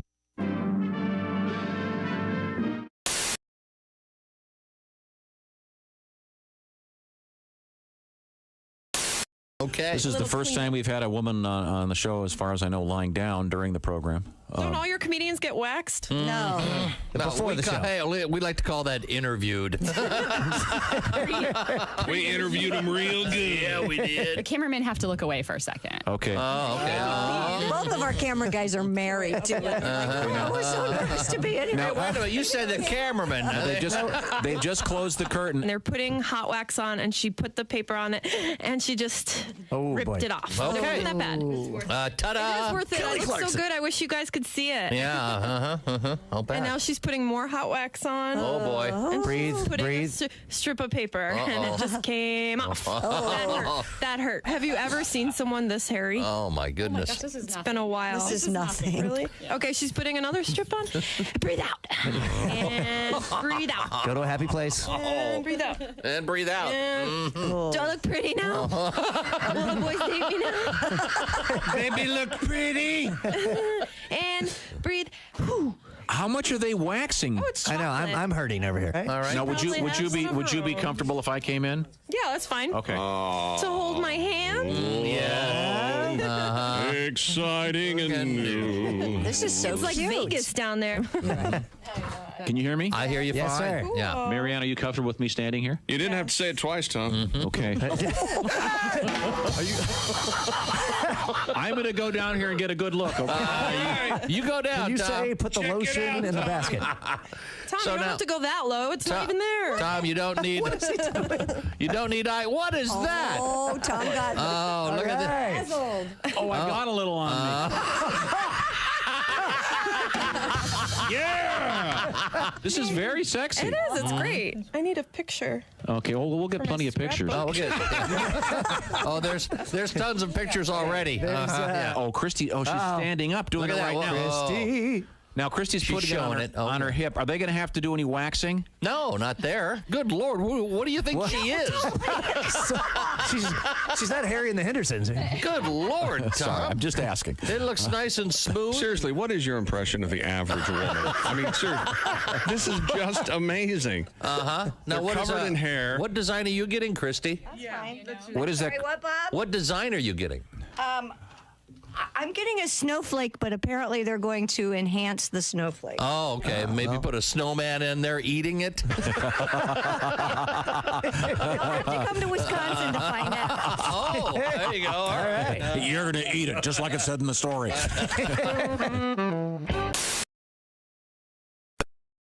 Duplicate your voicemail greeting, and they have no idea it's not you. Oh, okay. Just listen to this. All right. I'm going to click over. Okay. Listen, All I got to memorize it, though. Okay. Okay, hang tight. Hi, you've reached gold level sales leader Kenneth Tarmac. I'm sorry I can't take your call at the moment, but your call is very important to me. I check messages every quarter hour unless in flight, in which case I'll answer upon landing. So after the tone, please leave me your name, 2 numbers, and a brief message. Or you can Skypage, text, or preferably email me at ktar_closer.com.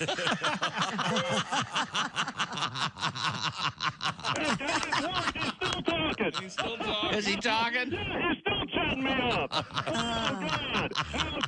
I'll catch you later. I can't get enough of this. All right, bye. We just landed and I pulled it off again. Oh, you did? Okay. Hey, everybody, this is Jimmy Pardo. You recognize my voice from the show and my face from television. You are listening to Bob and Tom 24/7. Yahtzee! Every time. Line 8, we have a comment. Line 8. Morning, Bob and Tom show. Hey, this is Scoop in Cape Coral, Florida. Hi, Scoop. How are you, sir? I'm all right. How are you? Great. What do you say after sex? Or what do you hear?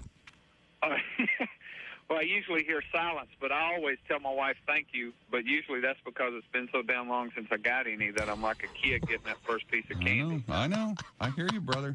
Tell it, brother. Thank you. Thank you. Do you need a safe house? Do you need anywhere to go? It's all right. All right. Well, thank you. So you say thank you to her. Yeah. And she doesn't say you're welcome or the whole thing. Well, no, I usually leave her with that starry-eyed look on her face. Ah, the starry-eyed look. Yeah. Okay. Oh, she's bright. see there? There you go. Christy's mocking you. Going, no, there's no such thing as the starry-eyed look. I see. Well, thank you, sir. Right, thank you for being brave and bye. speaking to us. What's the last thing a stupid redneck says before he dies? What? Hey, y'all, watch this.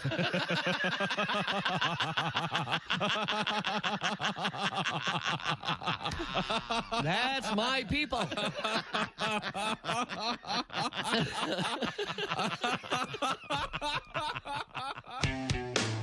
All day, all night, all Bob and Tom. This is Bob and Tom 24/7.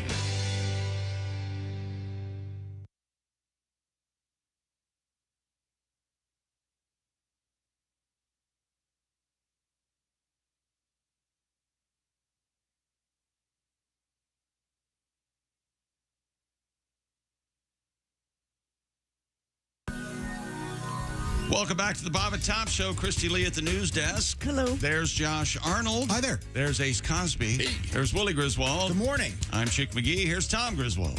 Thank you very much. You're welcome. We have a lot going on here, and we'll shuffle through these things and move forward with animal news coming up this morning. We have an unusual story about foie gras coming up this morning. And, the goose liver, they know exactly how much feed to give the goose before their legs break from the weight. Oh. And it's just awful. It's just awful. To fatten up that liver. I got a real quick request here. So you hoity-toity diners out there, Josh, insist on goose livers. I got this from Daryl. Hi, Daryl. Daryl, my other brother, Daryl. Flipping through the local channels, I ran across an early episode of the Jetsons. I hadn't seen the show in many years. I was shocked to discover the adult nature of the dialogue. Oh, yeah? And he goes, I loved it. It reminded me of the on-spot impression that Josh does of the show The Jetsons. Do you mind, Josh? Oh, Mr. J, when are you going to leave Judy and... That's his daughter. It got real sick in the beginning. Yeah. So this is Rosie. This is Rosie the maid. That's right. Yes, the robot. Yeah. She's a robot, right? That's right. Yeah, and there was one episode where she was having an illicit affair with George. With George. I missed that one. Oh, Mr. J, the sock nozzle has arrived. Shall I attach? What's the wife's name? Jane. Jane, his wife. Daughter Judy. Okay. Yeah. Hey, Jane, get me on. Yes, really sick. Yeah. really sick. Thank you very much. Now, have we completed our sportscast? Well, they're bringing up brothers now in All-Star games. Oh, I see. This is someone trying to be funny. All right. Tom brought up the Aloo brothers. Right. You remember this? Just moments ago. Of course. Yeah. Felipe, Jesus, Manny. Felipe, Jesus, and Manny. Tony and Fred Gwynn, of course. They were also brothers. Fred Gwynn, naturally, yes. Both large men, one taller than the other. Randy and Artie Johnson. That is so silly. Pete and Charlie Rose. Do you remember that? Did you know that Babe Ruth's sister was a physician? Whose? Babe Ruth's sister was a physician. No. Dr. Ruth. Oh, I hadn't heard. Willie and Chick McGee. And hello, Bob and Tom Show. Hey, Bob and Tom, it's Donnie Baker. Hey, Donnie, how are you? I'm good, man. When Josh starts doing his voices, you know I have to demand him and Chick do Jodie Foster's and Dr. Lecter. Jody, what do you want for lunch? Do you hear Dr. Lecter? Donnie Baker's on the phone. I swear to God, Baker, Donnie Baker. All right, I got a tape of that. Hey, I want to call you. I want to let you know I stopped seeing that Maggie chick I told you about. Oh, really? What happened? Rhonda's sister, remember? Their dad invented Texas toast. I had to dump her. You had to dump her? I had to dump her. We had some issues. She didn't like my truck. She didn't like my boat. She hated Molly Hatchet. Didn't care for Skinner. You know? Those are all deal breakers. Oh, and she had 4 nose rings and even had her eyelids pierced. It looked like Post Malone and loaded on her face. So I signed up for the Dayton website Plenty of Fish. Really? Yeah, it turns out the website should have been called Plenty of Whales. I swear to God. Donnie. I don't mind a bigger gal, but I want to be able to go to the beach without a crowd forming trying to push her back in, you know? That can be a problem. I'm looking for a thick country girl who's thick and likes to go fishing. Okay. I learned a long time ago, if you like doing something, find a chick that likes doing that same something, and then she won't bitch at you for doing it regularly. Sure. That's Makes true. sense. Yeah. I need a chick who likes the mud, party, lawn seats, welding, fishing, hanging out with my band. And bonus points is if she's in the mud and indoors. I swear to God. Oh, Donnie. Really? Go ahead, Christy, do the dolphin. I swear to God you will. Anyway, the fact remains, I love taking a chick hunting with me because it turns out they're a lot more fun to be around when they ain't allowed to talk all damn day. You know? Gotta be quiet. So I'm going to put this out there. If you know any chicks out there who are fire-ass hot, they like skeet shooting, pulling skeet, anything to do skeet related, look me up. I'm on Plenty of Fish. Username is Hunter Fortuna 69. I'm looking for a woman who can bait my hook and then reel me in. I better run. Wolfie's making breakfast s'mores in the air fryer again. Don't spray the pan in there like that. It's going to explode. Use the sunscreen. I don't want mine burnt this time. Thanks, Donnie. It's very helpful. Hunter Fortuna 69. Fortuna. Yes. For Plenty of Fish there. There must have Hunter Fortuna must have been taken. So we had to add 68 others, huh? What are the odds of that? Christy Lee is at the Bob and Tom news desk. That wraps up sports. Oh, okay, it is official then? I couldn't tell. It is official. This is what you farted for. Wherever you go, whatever you do, always be a good sport. Christy. Nevada officials are warning that a foot fondler is on the loose in the Lake Tahoe area. May I fondle your foot? The Douglas County Sheriff's Office said 2 women staying at a State Line resort reported waking up to an intruder fondling their feet. The perpetrator, believed to have gained entry through unsecured exterior screen doors, Sheriff's officials reminded area guests to secure all exterior doors to their homes or rented rooms and are asking anyone to submit tips if they have them to lead to an arrest. What are you doing in here? I gained entrance through unsecured exterior screen doors. Nice. That is terrifying. Yeah, they must have been at the same time. It could be a lot worse. How weird. Yeah. The foot fondler sounds like a kind of a Batman villain. Mm-hmm. The Joker, the Riddler, the foot fondler. Well, there were some other, off-the-wall ones. Egghead. Vincent Price played Egghead. Remember that? A lot of egg puns. You'd have loved it. Some sort of pharaoh. Oh, that's King Tut. Yeah, King Tut. Yeah. Oh, and that guy was a terrific actor. Yes. He was okay. Is this from the TV show, perhaps? Yeah, the campy TV show. Buono. Yeah, Victor Buono. Yeah. He was great. I forgot about that one. But can you imagine waking up and there's some stranger tickling your feet? No. Would you kick him? He might like it. I don't know what I would do. I mean, obviously, screaming would be probably the number one thing. I don't know. Do you think he wants to be kicked? Do you think they looked at each other? Because it sounds like they were next to these two women were next to each other. The guys got one of each of their feet. You think they were like, hey, should we tell this guy to stop? I don't know. What do you want to You think Yeah. Was there any part of them that was like, maybe this is really good service? We don't know. Hey, I need a foot massage. I love a good foot massage. Wait a minute. They weren't in the same bed. What? Were they in the same bed? The way the story read, it sounded like it was simultaneous. Would that make it really, really sick? If Doesn't they it were sound in the same bed? simultaneous, Christy? Yeah, it does. 2 women staying reported waking, but it said they gained entry through unsecured exterior screen doors, so it might have been 2 different. I see. So it's 2 stories. They're just okay. Man. So this guy's a serial foot fondler. Yeah, he got kicked out of one place, and then he just went right back to work. This guy perseveres through adversity. Yeah. Wow. Yeah, the I don't next door would let me do this. I don't remember any of these. Can you believe her? Criminals on Batman. John Astin played the Riddler for a time. Oh, really? After Frank, That's a great choice. Frank Gorshin. Mr. Freeze was played by Otto Preminger and George Sanders. And then he was married to like one of the Gabors, right? I think. Isn't that right? Yeah. Eli Wallach played Mr. Freeze. Do you remember that, Tom? Mr. Freeze. And Ann Baxter played Zelda the Great. She was a criminal. Somehow missed that. I don't remember Zelda the Great. David Wayne played the Mad Hatter. Remember his hat popped up and he had the hypnotized little eyeballs pop out of And there were at least 2 or 3 Catwomen, right?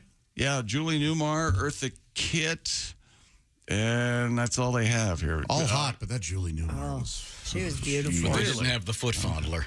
No, they didn't. No. Roddy McDowell was the bookworm. The bookworm. Art Carney was the archer. Now, the bookworm, that may be kind of an inside Hollywood joke. Oh, here we go, because Roddy was gigantic. Roddy McDowell, famously one of the most well-endowed men in Hollywood. Oh, really? Had you heard that, Josh? No. Roddy McDowell. I only know it because Tom has told me that over the years. Because he was somewhat of a slight man. Apparently gifted. But there, yeah. Van I love Roddy Johnson. McDowell. Van Johnson played the minstrel. I don't remember that at all. Van Johnson, the redhead from like those. Yeah. Who do you think you are, Van Johnson? Shelley Winters played Ma Parker, Tom. Walter Slezak played the Clock King. Remember the Clock King? I don't. This has gone too far back even for me. Now, Christy Lee is at the Bob and Tom news desk. You owe it to yourself to see a picture of Vincent Price as Egghead. Yeah, hilarious. Yes. They have his bald head. His head popped up like an egg. Wow. Hope it was a big check. Oh, yeah. Well, I don't know. Excellent. Is that what the guys thought he would do? Excellent. Egg buns. The yoke is on you. Sort of thing. Well, speaking of yolks, why not? I mean, why not? Ace Cosby, here he is with his joke of the day. Did you guys hear about that group of dyslexic Satan worshipers? No. They sold their soul to Santa. Yeah. That was Ace Cosby's joke of the day. Santa. We'll clean that up in post.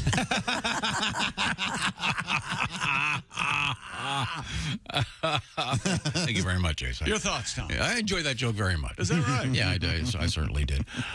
We returned to Christy Lee. Tallulah Bankhead was the Black Widow. Okay. On Batman. Okay, sorry. We all have Google. We all have to move on. A Nevada license plate that stands for Go Back to California has been revoked by the state's DMV. KOLO TV.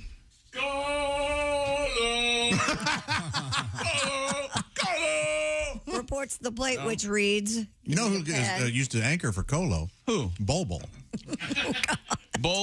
Manute Bol's son, Bol and Colo. He was on Colo.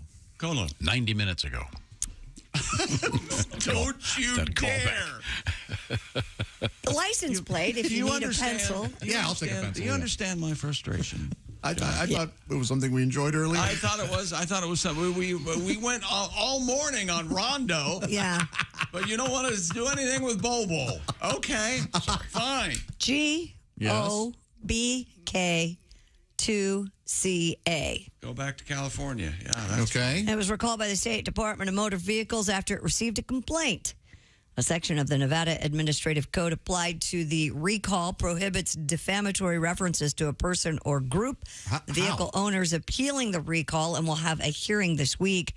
Eli Roll told the Las Vegas Review-Journal that the department regularly turns down license plate that share the same message. So a lot of people in Nevada are not happy with Californians living in their state, apparently. I see. I mean, that's where all the hookers with teeth come from. Wow. I will not have you besmirch our fine Nevada hookers. Yeah. These untoothed hookers work very hard. You never had a good gummer? That's a premium. In a state known for drinking, gambling, and prostitution, they're concerned about somebody's license plate? Yeah, no kidding. Weird. Don't the courts have better things to do? They may be I mean, there's a lot of money that comes to Vegas via California, but I can't imagine somebody seeing it and going, fine, I'm never coming back here. Right, exactly. Get a bumper sticker if you're that upset about it, but really, who cares? Yeah. They're bringing their money. Yep. Maybe they just don't want to piss off President Newsom. I said it! Oh! Man, you're brave, Josh. A lot of people think you're funny, but really you're just brave is what you are. I'm the most courageous man on radio. You walk in here and other people are afraid to do it. Not you, my friend. So stupid. You laugh in the face of danger. That's right. Ha ha. Oh. I'm afraid of nothing but being fired. And Coming up, we're going to talk any money. with comedian Greg Warren. Also very excited this Friday, our special show coming to you from Ohio. It's making it larger. It'll be Cleveland, could be Cincinnati, could be Dayton. Could be. Cyrus, could be anywhere. Our special guest will be Roy Wood Jr. Certainly looking forward to seeing Roy and talking to him. Once again, Greg Warren coming up this morning. We haven't talked to Greg for a couple of weeks. We'll see how things are going with Mr. Warren with the famous Warren Report. I want to say a special hello to Captain Rob Weil. He's the captain of Lil Mama in Charleston Bay. Wow. And he's promised if we go down there to see him, we're going to get a really cool tour. I'll be down there next week. Oh, well, but I've got his phone number. I need his phone number. Captain Rob, thank you very much. Yes, Captain Rob. I got the same email. I already sent him your phone number, Christy, so That's you're fine. all set. That's cool. Oh, very nice. Now, we have also coming up this week, I'm quite excited because we're going to also visit with Reno Collier once again. And we have, like I said, a special show coming from Ohio on Friday. Are we supposed to keep the details to this top secret? Is that I don't know. Is that... Okay, well, we'll find out. We'll let you know before. I think the guy that knows is finally in the building. So Okay, we'll find out about that. Maybe after this break we'll know. Give me the teaser, Christy Lee. Coming up, we have a guy who was arrested for drunk canoeing. We have, coming up, a lot of animal news today. We have gorillas in the news, not in the mist, but in the news.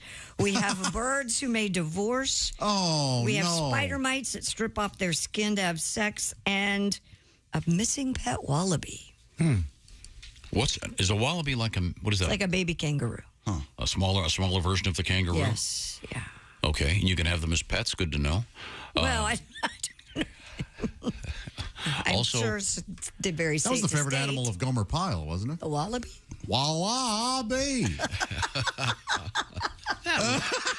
Wow. I appreciate that. Holy hell. Thank you. You're welcome. Thank you very know much. what I like about that is that you just thought of it. What do you like Didn't really have time to give it enough. Whereas the joke that I bombed with earlier, I had plenty of time to throw that one away. But no. This is why I never prepare. I went forward. I believe Willie was the one that said brave. Yes, yes, thank you. I'm a hero. You run where people won't even walk, Josh. Daddy, don't you walk so fast. Wallaby, you see. When we come back, also, here's a stunner headline. Don't take TikTok's vaginal health care advice. Gee, you think? We'll find out what that means. This is the Bob and Tom Show. Got a comment? Our email is bobandtom@bobandtom.com. More Bob and Tom next.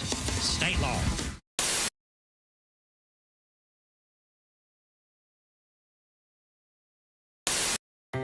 Hey, you dog owners like me, listen up. This is something for your big sweetie. It's called Chew Works.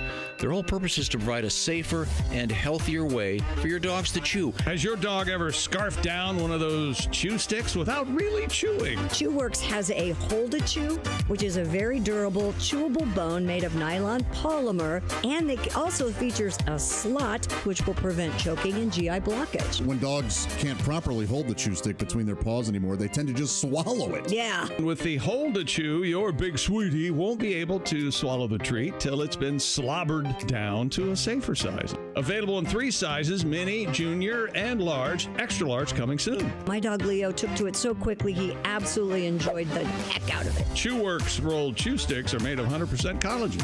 Some folks love adding collagen to their coffee. It's great for dogs, too. The collagen rolled chew sticks are safer and healthier.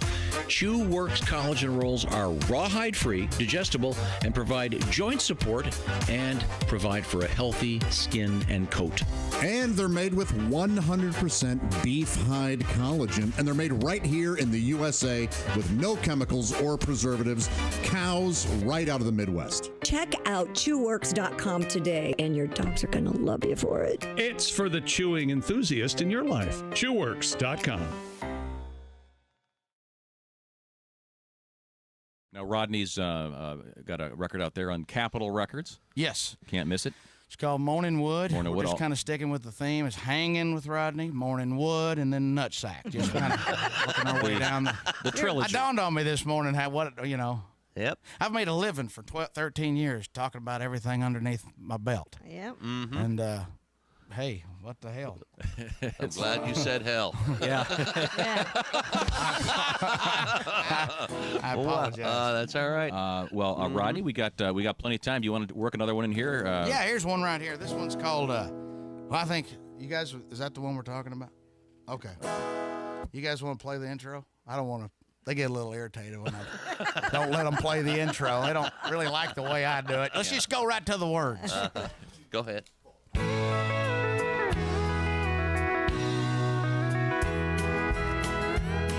I remember way back when I was just a boy going places with my mom and dad. It used to scare me to death how Mama used to act after 6 or 7 beers she's had. We were sitting at a table when Mama got disabled, all the liquor running through her head. Soon I got to choking, Daddy wasn't joking when he grabbed me by the arm and said, "Don't look now, your mama's got her boobs out showing everybody in town." Faces turning red, we were wishing we were dead, there were people standing all around.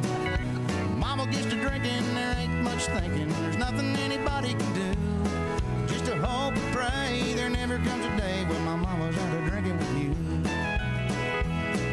And we got her in the truck and we started driving home, and Mama said she had to go. Daddy pulled it over, we were standing on his shoulder while Mom was putting on a show. And he started up a truck, Mama stood up with her pants still around her knees. When we heard Mama holler, "If you give me $1, well, I'll let you take a peek at these." Don't look now, your mama's got her boobs out showing everybody in town. Yeah. Faces turning red, we were wishing we were dead, there were people standing all around. Mama gets to drinking, there ain't much thinking, there's nothing anybody can do. Just hope and pray there never comes a day when my mama's out of drinking with you. Just to hope and pray there never comes a day when my mama's out of drinking with you. Yeah. All Rodney Carrington.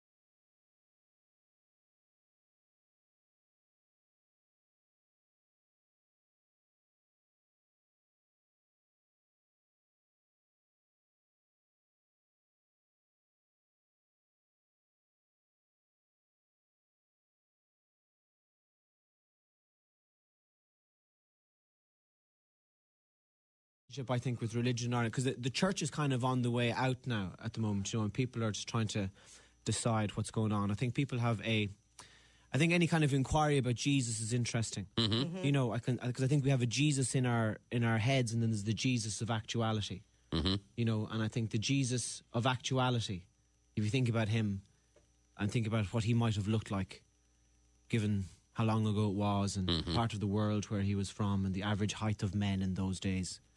Probably Danny DeVito. With a slightly dark but with the longer hair. I want my but Jesus.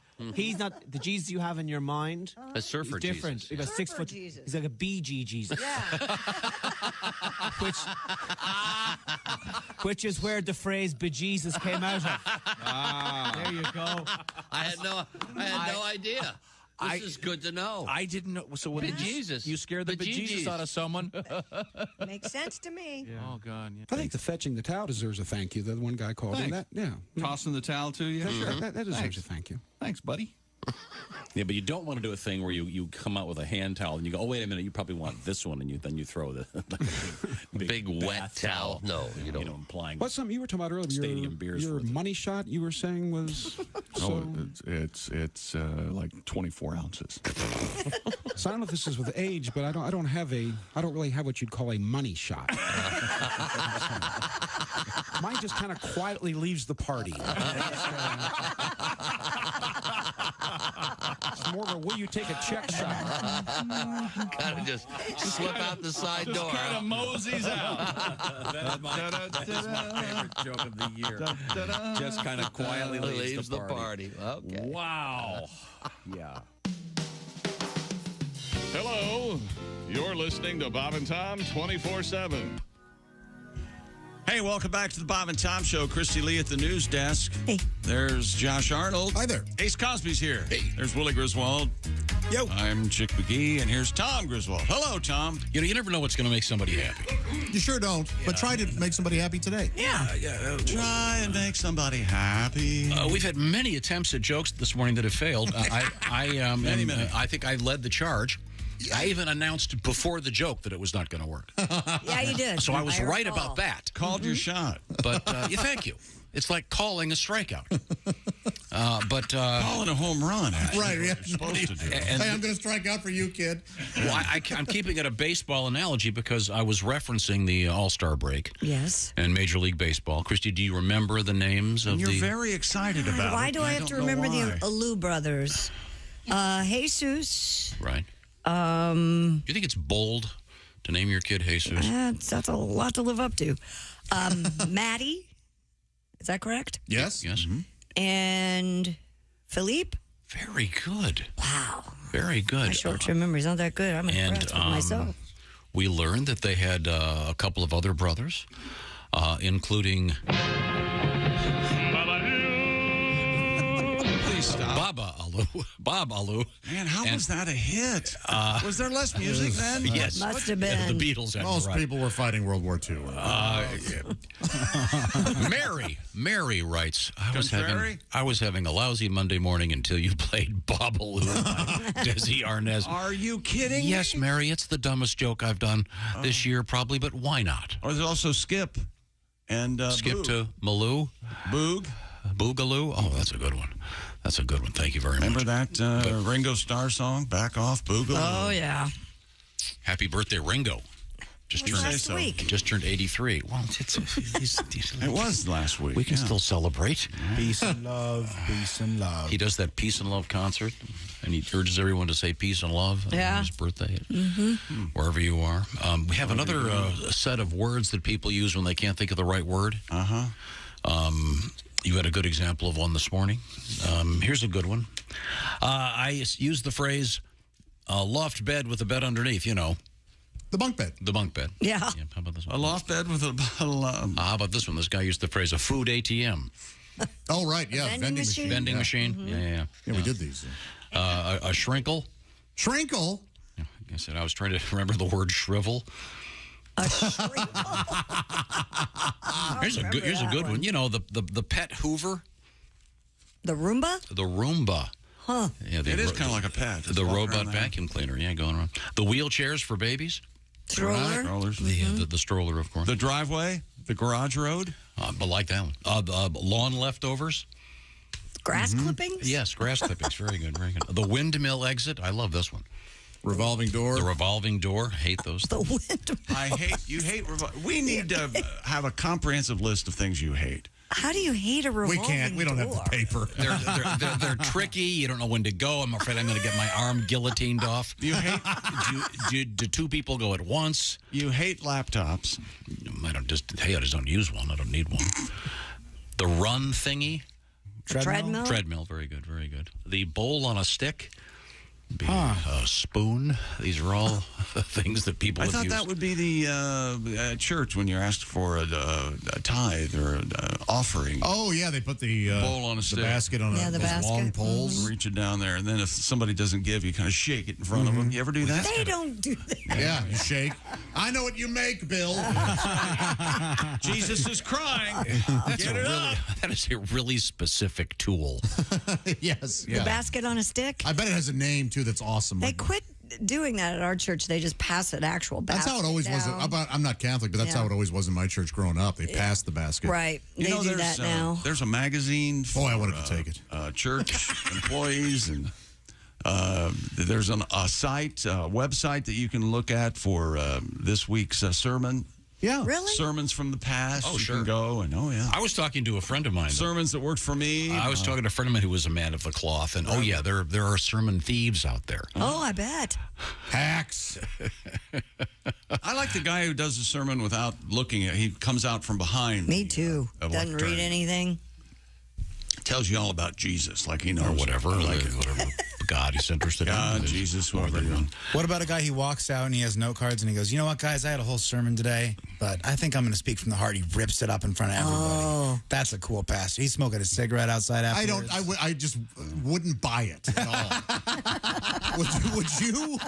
Oh, of course not. No, that was scripted. Yeah. Oh, man, now I'm out. The scripted note cards, Yes. of course. No, I think it's fun, though. I love the rip up. It's a very... Sure. Best man speech, I'm in. If a pastor does that, I'm in. A comic does it, I'm in. You like that trope? Even like a guitarist ripping up the set list tonight, we're not going to do it. Instead, we're going to play our most popular song. Well, what are the odds, John Mayer, that you're playing your most popular song tonight? Do you suppose that preachers are a lot like stand-up comedians, that after a particular service, they'll walk up to one of their buddies? Well, I tell you what, I was doing that Sermon on the Mount bit. It's been flying for weeks. It didn't work tonight. What's wrong with it? What the hell's wrong with this crowd? I'm sure there are days where they're not the audience. They put their audience. They put their congregation to sleep. Yeah. There are those days. I mean, do they use it the same lingo? Hey, did you hear the tag that I added to the resurrection bit? Killed. It's not a bit. I think there's somebody. I think they realize it's not all about them while they're up there. They have a greater message. The reverend working the crowd. How about that? You think there's somebody who does that? Oh, I'm sure they've said anybody here from out of town. Yeah. Oh, they do that. Almost every week, they'll welcome to all new parishioners. Yes, thank you. Yeah, they do. Where are you Anybody here from out of town, they do say that. Oh, you're from Ohio? I'll talk slower. Stuff like that. Yeah. Any bachelorette parties? They've got a cross. It's all penises. Well, there's a showstopper. It's a bachelorette party joke. We're all having fun. If anybody wants to jump on board, I know everyone in this room is pissed at each other for some reason, but if you want to have some fun with Will, I'm right here. I got a smile on my face and I'm waving my little hand. So, I've got a letter. Yes? Hello, everybody. I bought a new TV over the weekend. Oh, way to go. What's the deal with remotes? Do manufacturers think all customers have the eyes of a 20-year-old? The typing on these things keep getting smaller with little tiny buttons you need a magnifying glass to see. Who's the guy at the end of 60 Minutes, Josh? Andy Rooney. Yeah, did Andy Rooney write this letter? Jeez. Oh. And another thing, you ever notice, why are the Giants so bad? Our population is getting older, and these are things that need to be addressed. No, but sometimes design is triumphing over Do you still practicality. You still look at the remote to make a selection? I do. What do you use? Well, no, you use feel. You just boom, boom, boom. Oh, I see. Yeah, I can do that. You know where too. the volume is? You know but I where am the not, channel I've is? never utilized the voice, the talking No, into a me remote. I either. feel like a psychopath if I lift up my remote. I want to watch Blue Bloods. That is the best Josh Arnold I've ever heard. That's amazing. I want to watch Blue Bloods. Just talking into, is this how this works? Even though it is now. Perfect show. Christy, Now my kids yell at me all the time. in the for now that. sort of faded days of really nice stereos, it also got to the point where they would put like a dark gray on black in the smallest writing possible because some designer thought that was really cool looking. I thought it looked pretty sleek. You couldn't read anything. It does look sleek. Yeah. It's just the matter of not being able to figure out where it goes with what. Yeah. I'm not sure what it says, but you'll notice my keyboard has gigantic letters on it. Yes. Yeah. What about your remotes? Have you figured out your TVs yet? Not really. It's way too complicated. Far too many You know what channels. I do is I just keep complaining about it and give up. That's what I do. I was asked about it, just responding. Don't you love giving up? Oh, yeah, absolutely. It's really underrated. You're I mean, trying- there aren't enough books about how, hey, go, just give up. No, that the squared circle is all about that. Just give up. You're like building Give it like an up. IKEA side table, and you've got like a 6-pack in the fridge. You go, no, I'm not doing this. I'm drinking the 6-pack in the fridge. You want to just take your iPhone and use it as a skipping stone. Hey, you know something? I've had enough. Hey, I got 4 skips out of that one. That's good. Coming up in the news, Christy, what have you got over there? Oh, we got a guy who was canoeing drunk. We Pass. We have a burglar Can we wearing a pass now? onesie. Let's pass and see what we want to do. You think you should be? Each of us should be allowed to veto one story every Yes. morning? One story every hour. Well, then you're going to have to come up with one. Pass. You don't want to hear about the drunk guy in the canoe? You don't want to hear about the burglar in the bunny costume? I don't know about We the have to hear about that. A burglar in a Burglar? bunny costume? Yes. A burglar, Tom. Okay. And we got the missing wallaby. We can't forget about that. Coming up, this show will be coming to you from Ohio. Whose favorite animal is the wallaby, Josh? Gomer Pyle. of Yeah. course. Yeah? Wallaby. Can I veto that joke? You may. And noted. Sounds very much like your Ted That Lasso. has been sort of the theme to today's show: joke vetoes. When we come back, we'll be exploring many of these things, and we'll attempt more jokes. This is the Bob and Tom Show. Thanks for listening to the Bob and Tom.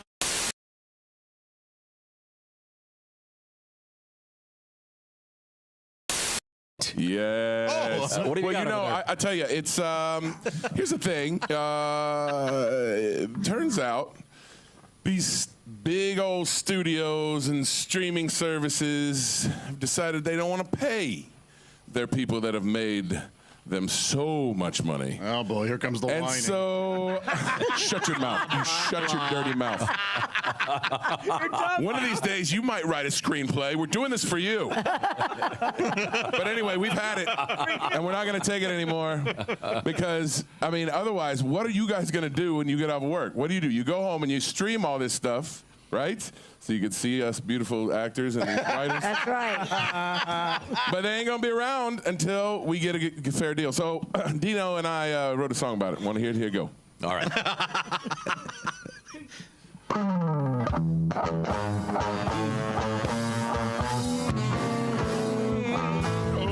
My name is Drew Powell. I'm a star in Hollywood. But things are dark in Tinseltown, and it ain't looking good. The writers are on strike, trying to get fair pay. Nobody's writing nothing, so I don't know what to say. I got the blues all down. I got them writers' strike blues. Yeah. From the top of my head down to the bottom of my socks or feet. See what I need? Actors, we need scripts just like flowers need whatever they need. And I need to get back to work because I got a family to feed. All you networks and studios, sit down and make a deal. Things are gonna get ugly if I have to miss a meal. Lord, I'm down. I'm hungry, guys. I'm hungry. I got down writer's strike blue. Duke, y'all better take a solo because I'm just about to blow a fuse, you know what I'm saying?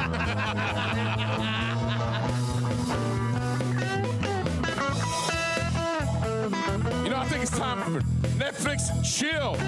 I think Netflix, y'all gotta chill. Come on, Warner Brothers. Help a brother out. Hey, Amazon, it's prime time to make a deal. Hey, your fair share. Nice. Yo, Disney, tell Mickey Mouse to slice off a little piece of cheese for these writers. I'm mad, you hear me? Duke, I'm mad. Keep playing the blues, boy.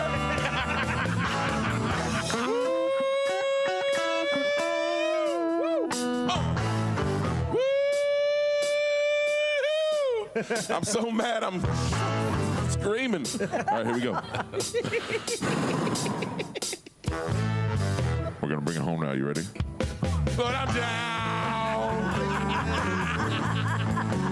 I got them writer's track blues. WGA solidarity, brothers and sisters. United we win. But stay divided and we won't win. Like, see what I'm talking about? I don't understand. I need some help. I got the blues, man. Freaking pay them. Pay the people. Hey, I need a job. Power to the people. Let's go. Yeah. Thank you, Aaron Brockovich. Drew Powell, all the way from Hollywood. That's a great song.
details.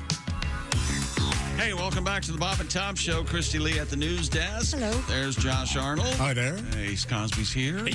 There's Willie Griswold. Hey, brother. I'm Chick McGee, and here's Tom Griswold. Thank you very much, Chick McGee. Yes, sir. Coming up in just a few minutes, we're going to talk with comedian Greg Warren for the Warren Report. Greg has a very nice special out there in the world. You can grab that on, is it on Amazon? I'm kind of forgetting after. Well, he does have one on Amazon. He also has one on YouTube, his latest. Oh, that's right. Yes. That's right. We've got Where the Field Corn Grows is the previous one. That's right. And The Salesman is the new one. That's right. They're Where the peanut butter grows. A really nice review in the New York Times for Mr. Greg Warren. How about that? Right now, we turn to Christy Lee at the news desk. What's happening? Canadian police say officers have arrested a man for canoeing while intoxicated. The Royal Canadian Mounted Police of Grand Forks said that they responded to a report of an intoxicated man in a canoe on Christina You got to Lake. hand it to the Mounted Police because Getting a horse in the water? getting the horse, shooting the siren off, chasing the guy in the canoe. Can you ride a horse that's swimming in the water? I think you're just along for the ride. All the westerns I've seen, you can. Mm-hmm. Because they do it. Zelda, Link does that all the time. Oh, in the video game? Yeah. Okay. Officers went out onto the water and made contact with the 51-year-old local man who allegedly refused to comply with their directions. Yeah. Police said the man eventually made his way to a dock and hid under there for several minutes, again, refusing to comply. I'm not under here. Ribbit. Nothing to see here. An officer finally got into the water to bring the guy out. He was taken into custody for impaired operation of a boat.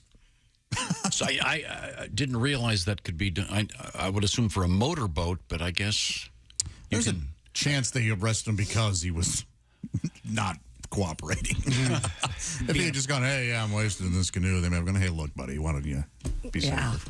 Maybe he didn't have proper life preserver on, et cetera, et cetera. I suppose. But obviously, driving a motorboat drunk would be very serious. It is, yeah. Happens all the time, but I didn't know. Canoeing, how much trouble could you get into? Is that what you're saying?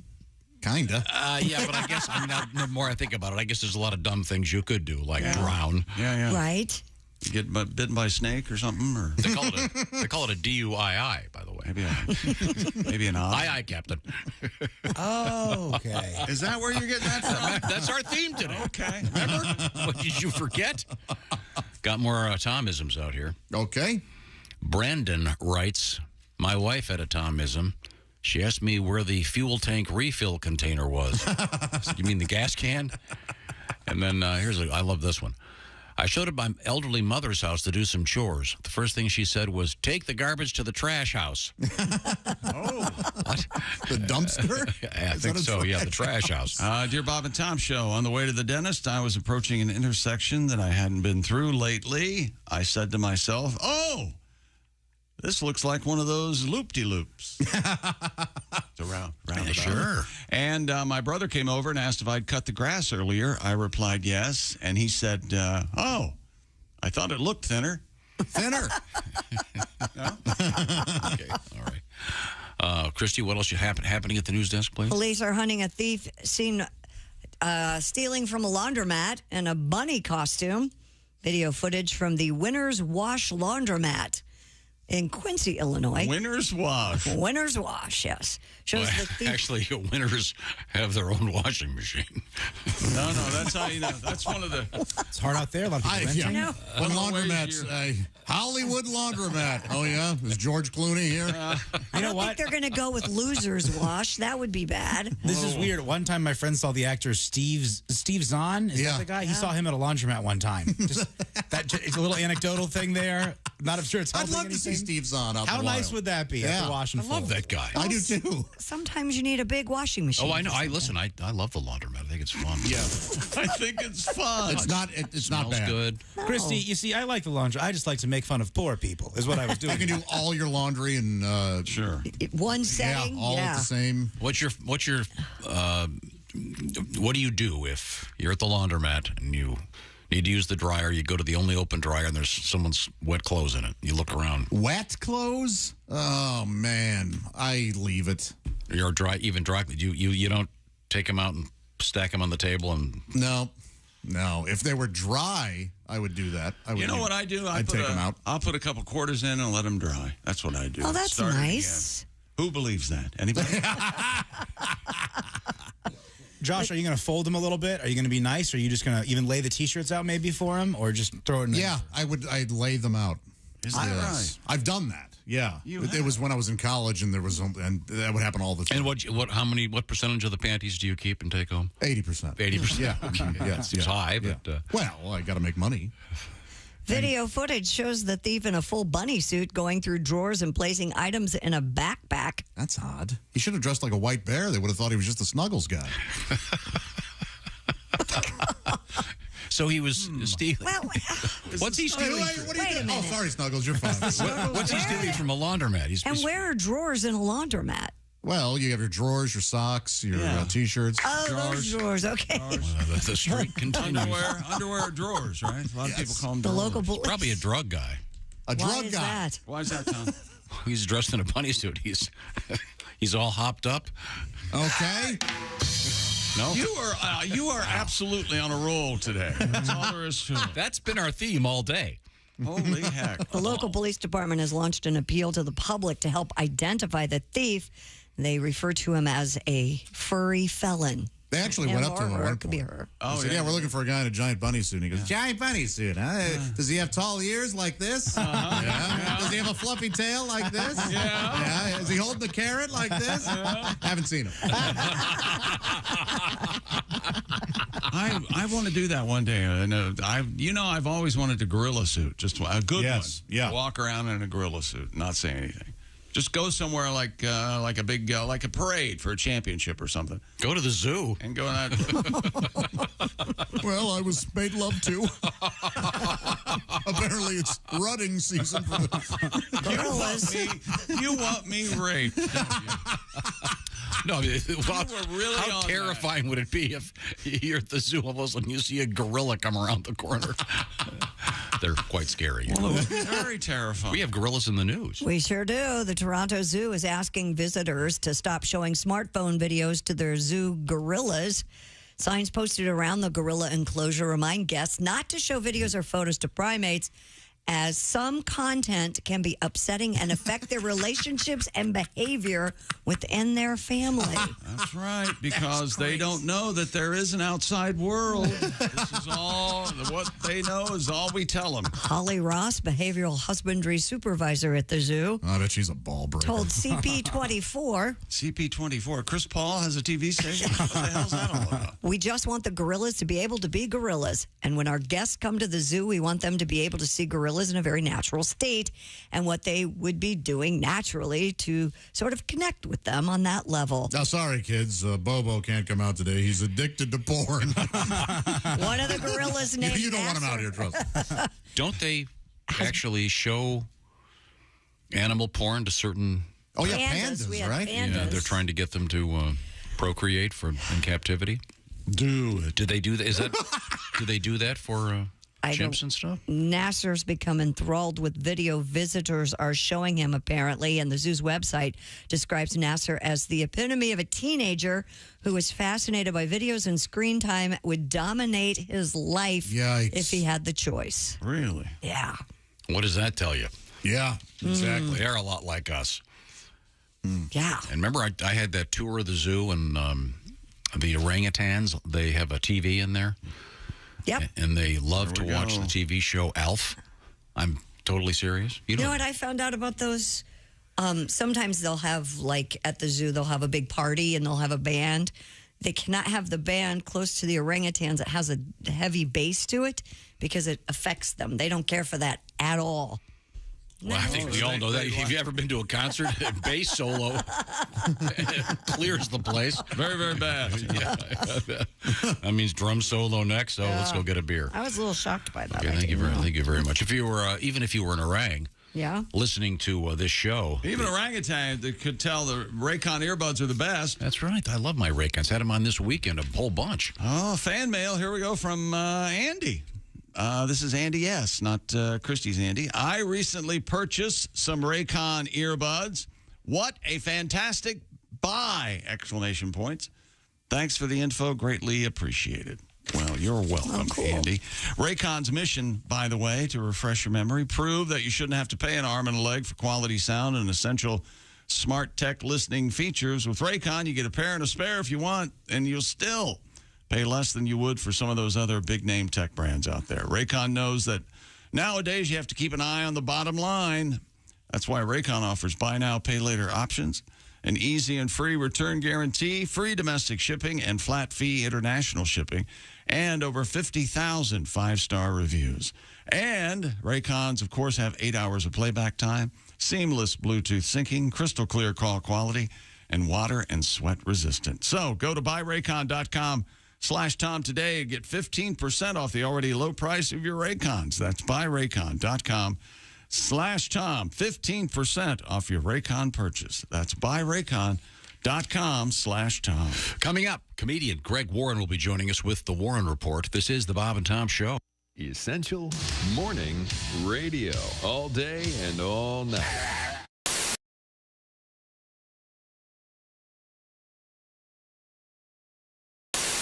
Well, I watch, I'm home during the day a lot, and I have a little ritual called watching 8 hours of Law and Order in a row on cable. Because you can. Yeah. Law and Order, yes. Law and Order, yes. Law and Order, yes. Charmed, crap, it's over. Right. But I love Law and Order because it's ripped from today's headlines. You know? You take some news story that's going on, then they change the names up a little bit, then they make that the plot for the episode. The thing about Law and Order is, though, every episode has to involve a murder. And even if there's not a murder in the news story they're talking about, they just go ahead and add a murder into what happened. Okay. And, which has got to piss off the people in the news story, because they're watching. Fred Thompson and Sam Waterston are hashing out the case. Now, Jack, I'm afraid you're going to have a political firestorm on your hands if you insist on prosecuting this as a first-degree murder trial. Politics is your area, not mine, Arthur. It's my job to convince a jury that the governor of New York was caught with a high-priced call girl and then murdered her. Elliot Spitzer is sitting home saying, whoa, I didn't murder her, all right? Everyone knows you're talking about me here. You're not fooling anyone with this Elliot Bitzer character. Yeah. Right? He should sue Law and Order, which would be an episode of CSI New York. Yes. I don't know how the jurisdictions work.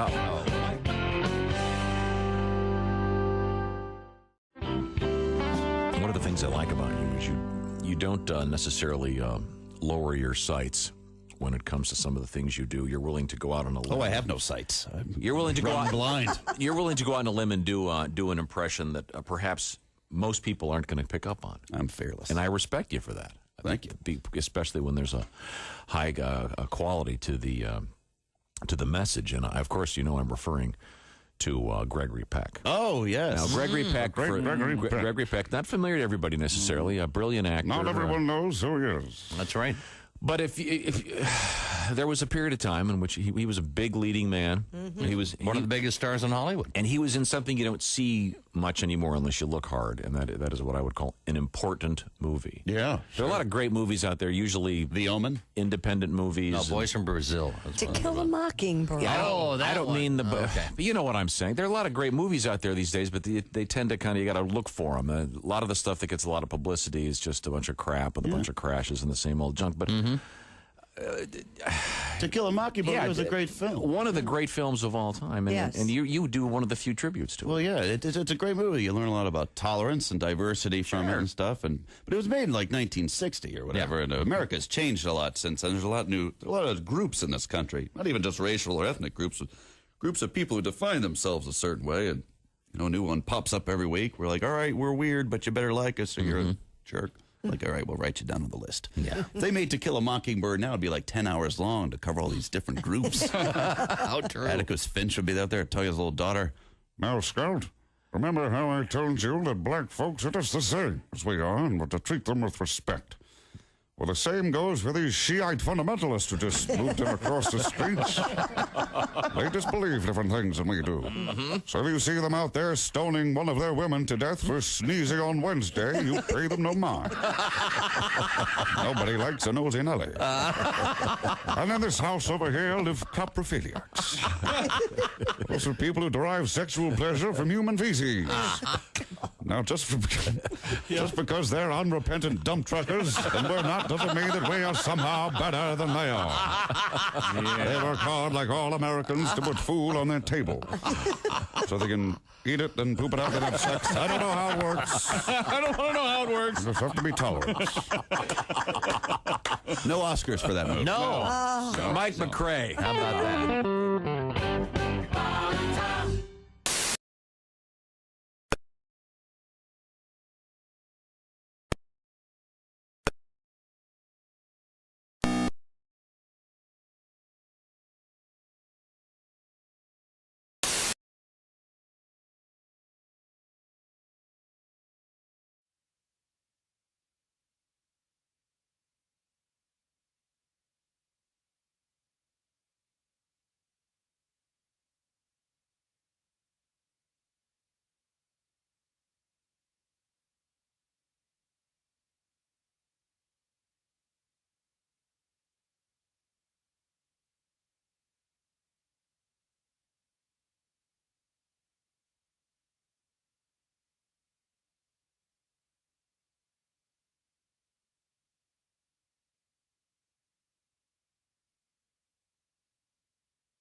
Hey, welcome back to the Bob and Tom Show. Christy Lee at the news desk. Hello. Josh Arnold again, late. There's Ace Cosby. Hey.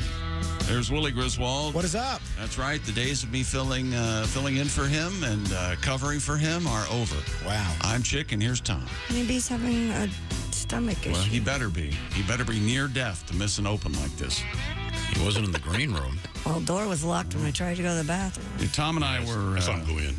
Tom and I were, I walk into the green room, and Tom has the biggest wad of paper towels I've ever seen, and he's bending over the sink in there, blowing his nose as vigorously as I've ever seen anyone. And I said, "What are you doing?" And he said, "I'm softening the paper towels so I can blow my nose." Huh. And Why don't you use Kleenex? I pointed out the fact that, you got Kleenex around here. You don't have to have paper towels. But Yeah. A serious issue. All right. I had to clear the sinuses. There we go. Up in the big screen, I can see him right now. It's the very handsome Greg Warren is there with us, with the Warren Report. And behind him, a number of photographs of famous Warrens. Leslie Ann Warren, Warren Zevon, Justice Earl Warren. Warren Moon. Warren Moon. Let me see who else is up there. Who's that other football player? The Tampa Bay Buccaneer, it looks like. That's Warren Sapp. Ah, Warren Sapp. Okay. Yeah. Oh, and there, wait a minute. Hang on a second. Warren Beatty is up there? Yep. Yes. Very nice. Very nice. Right. And, of course, Greg Warren himself. But Greg is going to be... Well, Warren Haynes, I believe I was covering. Oh, yes, you nice. A great guitarist, good friend of this show, former member of the Allman Brothers Band, now out there with Government Mule. And Greg Warren, am I correct in saying you're going to be at the Comedy Addict in Bloomington coming up this weekend? This weekend, yeah. Pretty excited about that. All right. And then you're going to be at the Silver Dollar Event Center in Cairo, Missouri, Saturday, July 22nd. Absolutely. I think they might say Cairo there, I think. They do say Cairo, Chick. You're exactly right. They say Cairo. Really? Yeah. That's unusual. Yeah. Like the syrup? Well, there's a lot of... Exactly like the syrup, Christy. I think the Egyptians have it wrong. Oh, okay. Well, there's a Milan, Michigan. Yes. There's a Houston, Ohio. A Rushville, Indiana. There's a Russia, Ohio. Yeah. No, we have a way of screwing things up. Lima, Ohio, not Lima. Not Lima, Peru. Big Procter & Gamble plant in Lima, Chick. Oh, really? Yeah. They make. I think they make Tide up there. To be honest with you. Oh, they have to make it in Tide because it's too cold out Tide. Out Tide. That's right. Too cold out Tide. We've been joined, by the way, Greg, by our good friend Josh Arnold. Yeah, he just managed to wander back in here. He heard you were calling and didn't want anything to do with it, he said. No, my schedule's off. Oh, Chick, I thought that was a little disrespectful that he wasn't sitting in his chair when you were introducing everybody around. No disrespect meant. Uh-huh. Well, sometimes you can't rush things, right? That's right. It's like baking a cake sometimes, isn't it? Yeah. Greg, you were recently cited in the New York Times as one of the must-listen to and must-see television programs of the summer.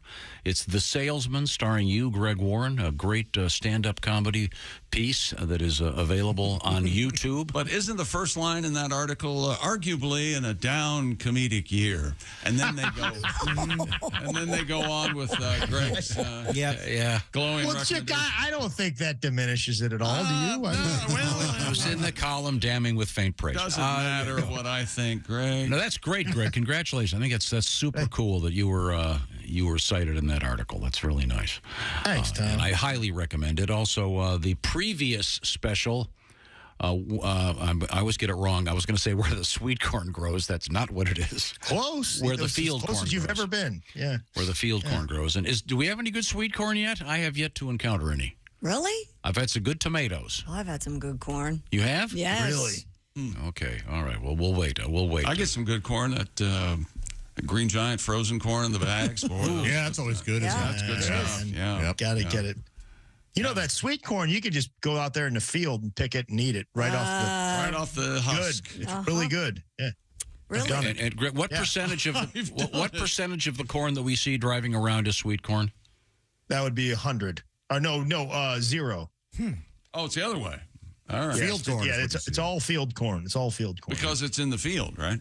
Yeah, it's statistically it's 0. Nobody grows any sweet corn. Then where do we get That's it? not true. Where Well, would it's we get it? yes, there is some, but you can barely find. I dare you to find it, Christy. I say we go to the grocery store and no. So the field corn, that's just for livestock and stuff. I got to go with Livestock. Where the hell does sweet corn come from then if it's not grown? Right. Chick, I'm telling you, there's not much of it, okay? And I mean, most of the vegetables come from California. There's a little bit of sweet corn, but when you're driving around across the country, I'm telling you, it's I'll bet you $1 to a donut. That's Is that right? That's field corn. Yeah. Josh, Now, what's this about donuts? I was going to say. I got to tell you something. Greg, you might as well ask a semi-truck driver to try a murder case. That's all I know. And let me tell you, there's got to be sweet corn somewhere. My God. Well, now, what's our topic for today, Greg? I wanted to talk about wedding ceremonies, guys. That's funny. Yeah, great. Yeah. Well, before we get into some of the history, I don't like that thing where they do the if anybody has any reason why these two people should not be married, speak now or forever hold. I think they should say, if anybody has any reason why these two people should not be married, maybe you should have brought it up like 3 weeks ago. Or 4 and they spent all this money on this ceremony, and you're a jerk. Okay, you're a real jerk. Has anyone ever heard that at a ceremony? I have not. Yes, they did it. They did it at my dad's ceremony. Really? Yes, I have heard it too. I've never seen it. I've never seen somebody go, you know what? I do have something I'd like to say. Yeah, I haven't seen that. Except for in movies. But forever hold your peace. Yeah. Whoever's gonna. Do you know anybody that's ever forever held their peace on anything? Especially somebody that might have a problem with people getting married. That doesn't sound like a peace holder at all. It sounds like somebody's aunt is back. Did you see her dress? It's too short, and she doesn't look. She looks like a fat prostitute in that. Forever hold your peace. Okay, I'm not going to say anything more. But also, did you see her ankles? And I mean, that just... As often as it happens in the movies, though, you'd think we all see it at least once in a while. Now, Greg, you need to know this, Greg. have on a couple of occasions been the guy in charge of the wedding vows. The officiant? The officiant, they call it. And there are actually certain legal things you have to say. That is not one of them. That was not in my ceremony. Yeah, there are certain things that you do have to say. You do not have to say, does anyone object to this anymore? But you should. But a lot of people still do. And Chick, you raised an interesting point. The movies, it's always like, well, I'm in love with Carrie or whatever. You can't marry her. That's not the objection should be legal, not emotional. And it goes back to the Middle Ages when it was hard to get the word out about a wedding, and people would have legal objections like that person is already married. That person is taking a vow of celibacy. That person is underage. Or my favorite, these two are brother and sister. Yeah. Does anybody have anything to say? You know, actually, now that you mention it, Padre, they're twins. We should not even fraternal. The sign says the Daniels and Daniels wedding. We should have known. This isn't alarming. I'm the only one? I can't be the only one. She's already got his last name, gang. Was a father giving away both the bride and the groom? How does that work? Oh, God. Now, Greg, have you ever been a best man and or an usher? I've been a best man. I know that, and an usher. Yeah. The usher is not that's not something you would do to your friends. That's it's a horrible job. It is something that your older brother would do to his younger brothers. I know that.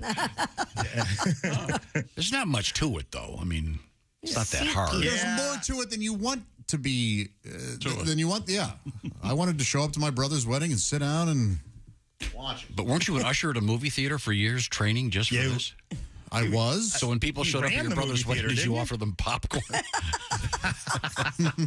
No, I didn't. That would be the concessionaire. I just cleaned it up. Do you tip the concession guy at the movie theater? Of course not. No. And you need to. If you do, stop it. Tip the guy at the concession? Yeah. No, knock that off. Why not? Why not? Yeah, I give tip us a them. couple bucks. Those people are working hard. No, you don't. Yeah. 20%. No you tip way. the concessionaire. To Absolutely. No, because now they're going to start to expect it. All right. You two are part of the decline of the working young person in America. That's why service has turned to absolute horse s because of unnecessary tipping. No, they do a nice job. Slip them $5. Hey, thanks. That you're a ridiculous man for doing that. Well, I'm a ridiculous man, but that's not the reason. Ridiculous man. Ridiculous man. I'm sorry, Greg. We're getting away from your being an usher at the wedding. I enjoyed it. Let's talk about some of the traditions around the world. This is one of my favorite. In South Korea, there is a tradition called falaka. Prior to the wedding, they hold down the groom and they beat the bottoms of his feet with sticks or dried fish. And then they ask him trivia questions in between the beatings. What? Yes. Sure. What's the point? Well, I think is the point, because the most interesting thing, Christy, is they didn't say if you get the trivia question right, they stop the beatings. It's basically like, hey, wait a minute, I got that one right. Yes. If you're wrong, you catch a beating. If you're right, you catch a beating. That's marriage, okay?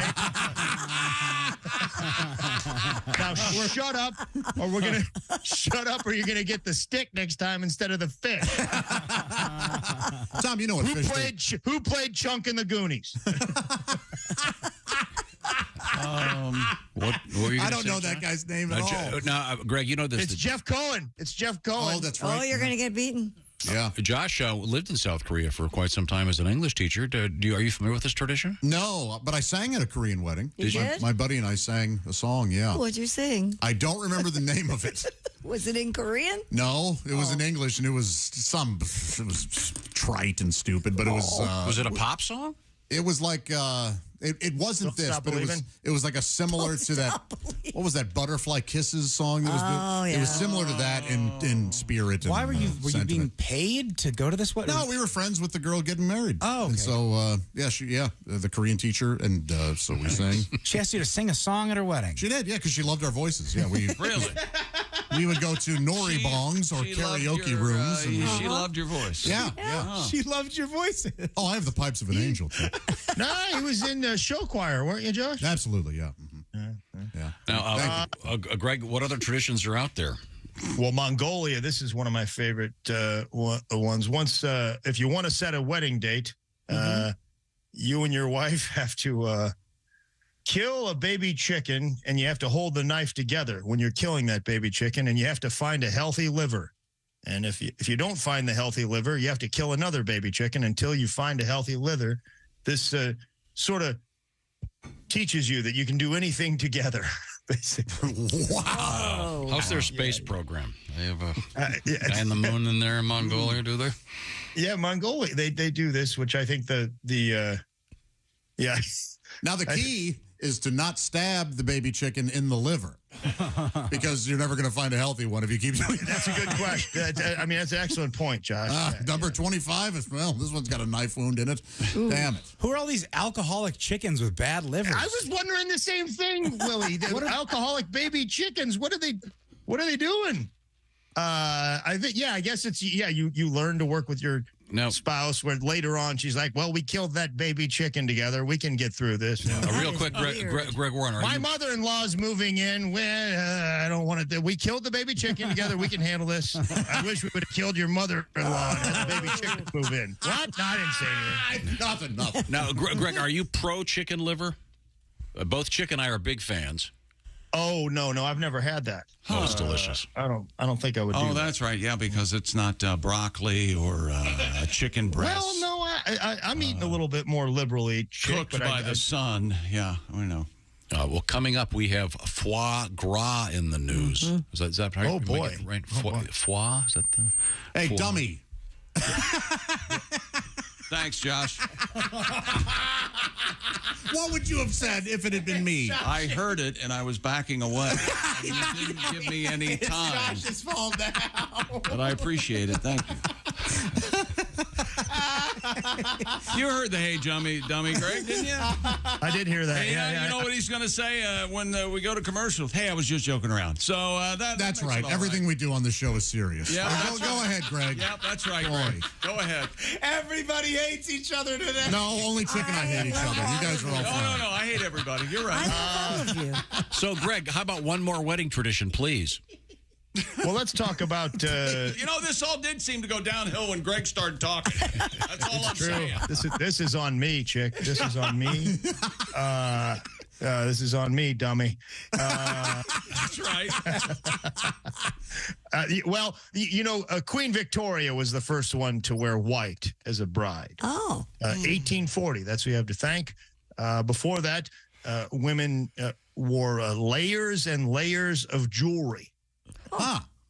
Yeah, and at one point, somebody went up to one of the women. They said, hey, isn't that jewelry heavy? And she said, shut up, fool. And that's why Mr. T wears all that jewelry. Oh, wow. Boy, that is silly. Is that right?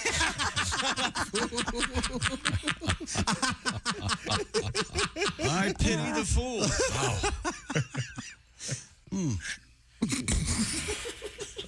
Wow. Need another tradition? If you have one, go ahead. I just can't believe that Josh is upset that I tipped the guy for making the popcorn at the movie theater.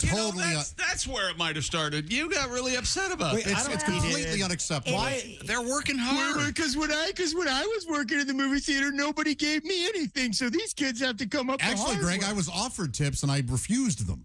Because it wasn't my place to... Who believes that?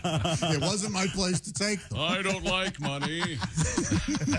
I'm on the barter system. Sir, I appreciate the gesture alone will help me get a Taco Bell tonight. The gesture alone.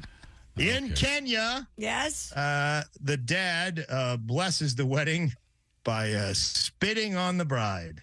Oh, goodness. Yes, yeah. Isn't that awful? I don't think your dad likes me. He spit on me. Did you see him spit on me? He loves you. He spit on me like Roberto Alomar spit on an umpire. He loves you. Welcome to the family. Yes. Is this done as part of some ritual during the ceremony? Yeah, it's a blessing. That's how he blesses the couple. Wow, man. Do they give her a rag? I mean, I don't hit the dress, for God's sake, and don't chew tobacco before you do it. Well, I don't think they do that. Yeah, that would be. This is good in China. This is a lot of fun. A month out, the bride cries for an hour a day. Yeah. 10 days later, her mom joins in. 10 days after that, grandma joins in. And after that, all the females in the family cry for an hour a day. It's Is that right? Yeah. The groom is, well, this is going to be a lot of fun. Well, maybe she gets it all out before she gets married. That's why she cries all that. Okay, well, thank you, Greg. Greg Warren, by the way, live and in person at the famous Comedy Attic, one of the great comedy rooms in America. It's in Bloomington, Indiana, and it's a great spot, and what a great time to see Greg Warren. Mm-hmm. Very exciting, Greg. Thank you very much. Good talking to you guys. Always a pleasure. You too, dummy. And Greg, you have been both a best man and an usher. Is that They love me. That's true. Yeah. Pallbearer? Oh, jeez. I think so. Okay. Maybe. move on. Always the pallbearer, as Jeff Rothband likes to say. Thank you very much, Greg. We'll see you soon. Bye, guys. See you, Greggy. See you, dude. Right now, I know Chick would like to be anywhere but where he is. Hey, how about SimpliSafe, right? An intruder threatens your home. Every second counts. You know that. That's why we're excited to tell you, specifically I am, the latest innovation from SimpliSafe Home Security, 24/7 live guard protection. It's made possible only by SimpliSafe's new Smart Alarm wireless indoor camera. Fast Protect monitoring plan. If an intruder breaks into your home, SimpliSafe monitoring agents can actually see, speak to, and deter them through the camera, warning them that they're being recorded and that police are on their way. The new camera also the only indoor security camera that can trigger the alarm and instantly deter intruders with a built-in siren. Plus, it can sense the difference between potential intruders and maybe a pet. 24/7 live guard protection and the new Smart Alarm indoor camera work seamlessly as part of the entire SimpliSafe security system. Keep your whole home safe from break-ins, fires, flooding, and more. And with SimpliSafe, professional monitoring starts under $1 a day, a bargain for the peace of mind it provides. And right now, Bob and Tom Show listeners get a special 20% off any SimpliSafe system when you sign up for Fast Protect monitoring. This huge offers for a limited time, so just visit SimpliSafeTom.com. That's SimpliSafeTom.com. Remember, there's no safe like SimpliSafe. Thank you very much. Coming up, don't get your vaginal tips from TikTok, according to science. And we've got, is the thumbs up emoji legally binding in a contract? Oh. We're going to find out. This is the Bob and Tom Show. More Bob and Tom next. Got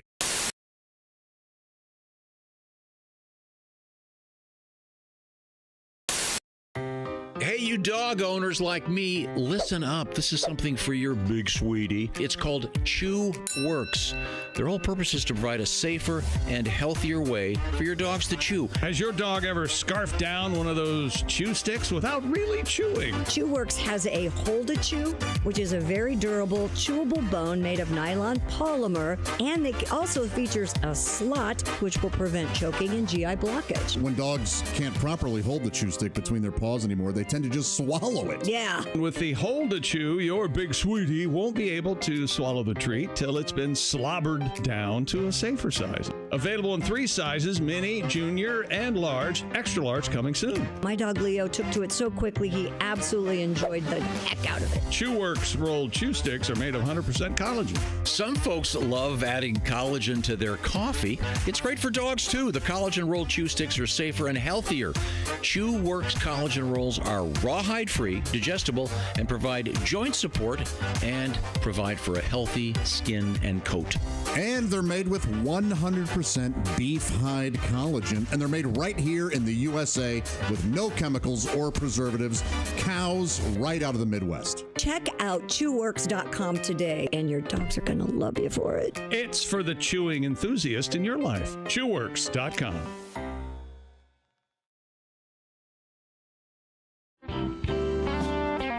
We have a request. Christy, do you feel like doing a little something over there? Something like what? Well, we have a request for Christy does a thing she does on occasion on stage with Henry Phillips. I see. They are going to be working together. Oh, I don't know. We were going to use that as the tease to get people to Wiley's on Saturday to see the big.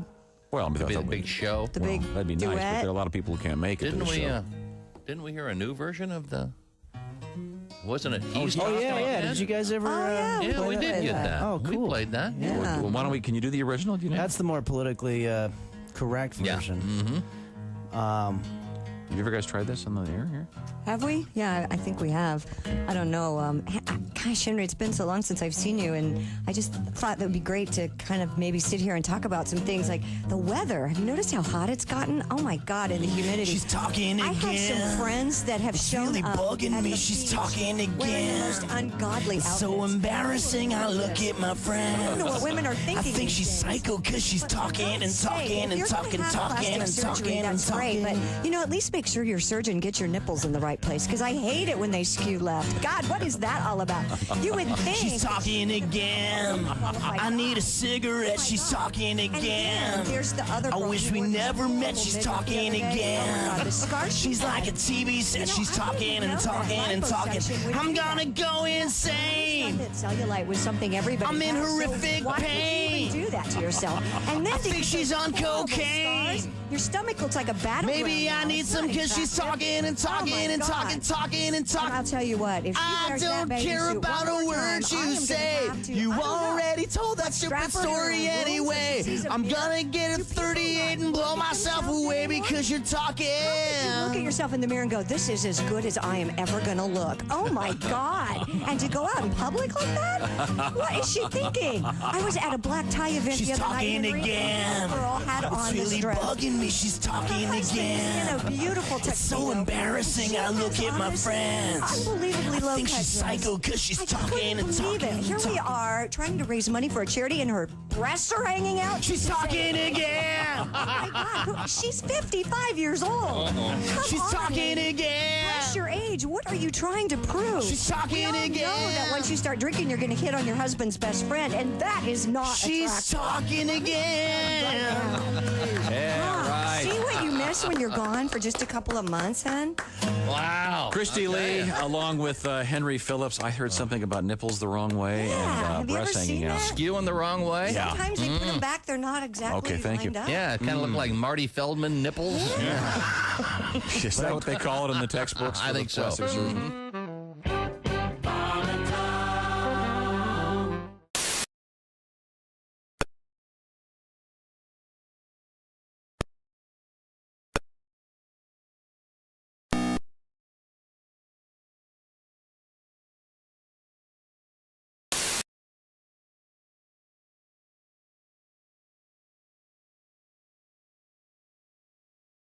Roxanne. How are you guys this morning? You guys Fine. rock. Fine. Thank you very much. What can we do for you? Oh, you guys were talking about tattoos, and I got a tattoo when I was in the Navy. Oh, yeah? What is it? A USDA grade meat stamp on my ass. I'm choice.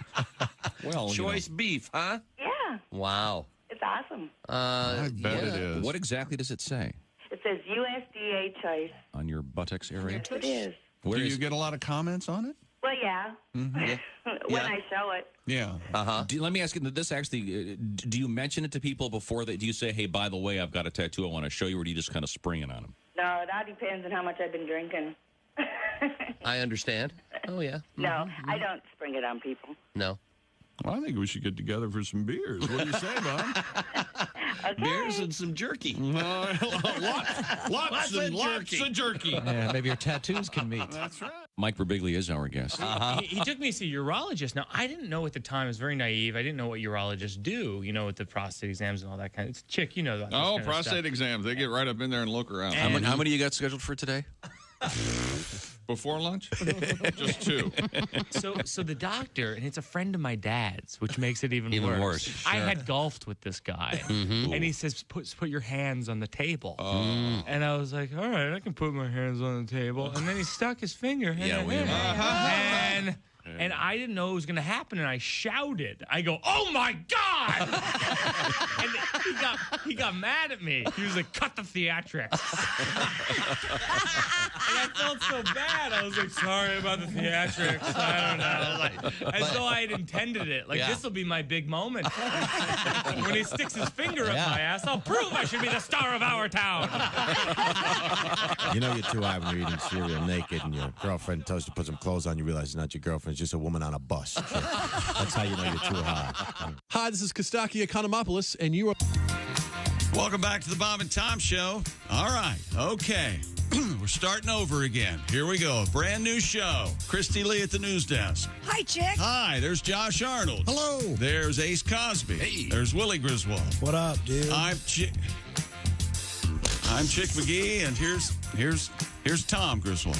Well, thank you very much, Chick. You're welcome. You're doing a fine job this morning. Well, you're happy to have you here. You're a little distracted then. Just Pardon a me? second. I wasn't paying attention. What were you saying? All right.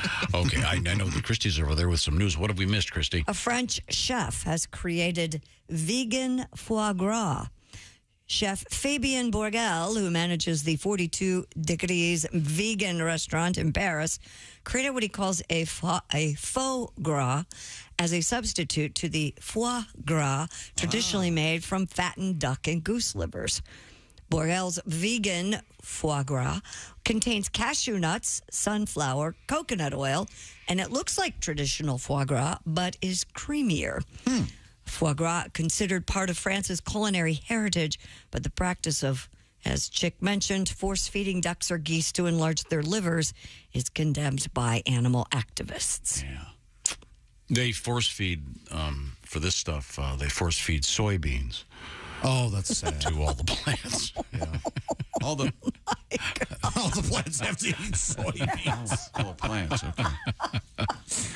Now, we had a discussion the other day about the word in certain restaurants of a certain ethnicity, the PHO. Pho. But it's pronounced pho? Yeah. Yeah. Looks like faux. Pronounced like pho. It is. There's a lot of restaurants that'll be like pho, show, or something, or so, PHO, king, good, stuff like that. They have a lot of fun with it. So, but the PHO is a pho, not a faux. Okay. Are there any restaurants that do faux? Faux pho? Fake pho? Fake pho? Faux pho. This is going to end badly. Fee-fi faux Yeah, fun? I don't know. What? Okay. Well, Okay. Have you ever had the foie gras, Josh? No, I've never had it like either. that. Have I you mean, had I've had it? liver, I've had pate, but I don't know that it was foie gras. Force fed. Yeah, and I love it. But I love a livery kind of gamey, creamy meat. You like creamy meat, do you? I do, yeah. Like yeah. a liverwurst? Mortadella, perhaps? I do like. I love Liverwurst? Is that something? Bratwurst? I don't know that I've ever had liverwurst, but I do love. Braunschweiger? Yes, Braunschweiger. Yeah. You know what I miss is that boil in a bag meat. Remember that? Yes. It was meat and gravy, and you make a couple pieces of toast and boil that bag up, and then dump it on there. Yeah. No, they don't have that anymore. I don't think so. Then it must be a microwave, I would guess.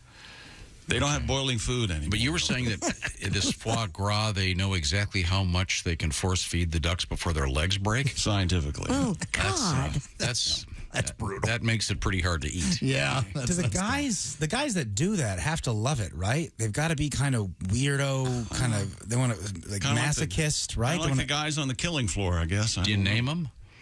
Oh, I don't know. What do you call the duck Porky? Well, he likes to kiss pigs. No, that's not right. I'm sorry. What else have you got, Christy? A Canadian court has ruled that sending someone a thumbs up emoji could constitute a contractual agreement. What kind of ruling is could? CTV News. That's a good point. Yeah, this sounds... Possibly. CTV This News. sounds confusing and dumb. Is this the United States Supreme Court? What's No, happening this is Canada. Reports the case was between Southwest Terminal Limited and Actor Land and Cattle Limited over a flax contract. Justice T.J. Keene There's big money in flags. Oh, yes. Big money. sided with Southwest, saying there had been a pattern of accepting delivery purchase contracts in a similar manner and that a reasonable bystander could conclude the parties agreed to the contract. He awarded the company nearly $62,000 in damages plus interests and court costs. Now, is this a proper thumbs up emoji, like you typed it in, or just a reactive emoji? I can do like the react thumbs up. Oh, I think it was.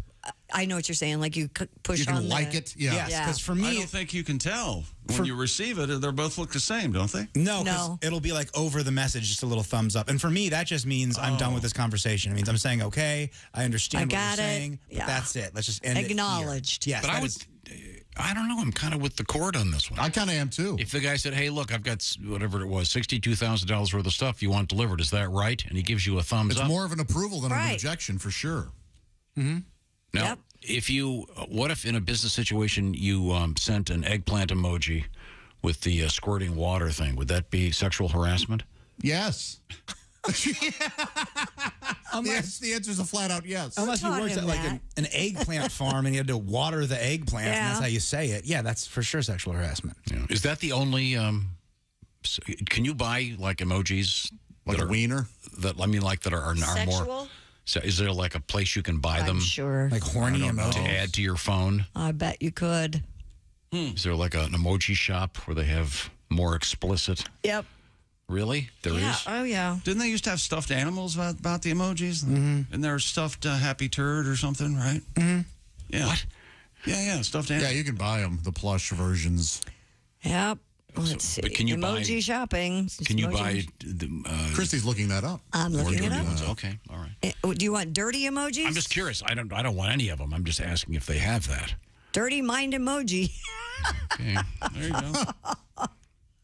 Yep, you sure can. 21 dirty emojis to heat up your sexts. Okay. Oh, I see. This will get her. Yeah. Oh. Okay. Well, let's move on.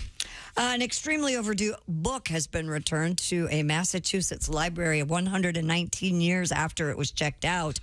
A copy of James Clerk Maxwell's An Elementary Treatise on Electricity. Treatise. Treatise? I don't know. Oh, Never treatise. Treatise? I've never seen that word in my life. What's it mean? A treatise. Well, if it's 1904 electricity, it's probably a pamphlet. It was checked It's out. like what we look forward to. Yeah. Checked out from the New Bedford Free Public Library, February 14th, 1904. Hey, New Bedford! Over the course of a century, the book made its way to West Virginia, where it was discovered by Stuart Plain, the curator of rare books at West Virginia University Library. I'm Stuart Plain. Yeah.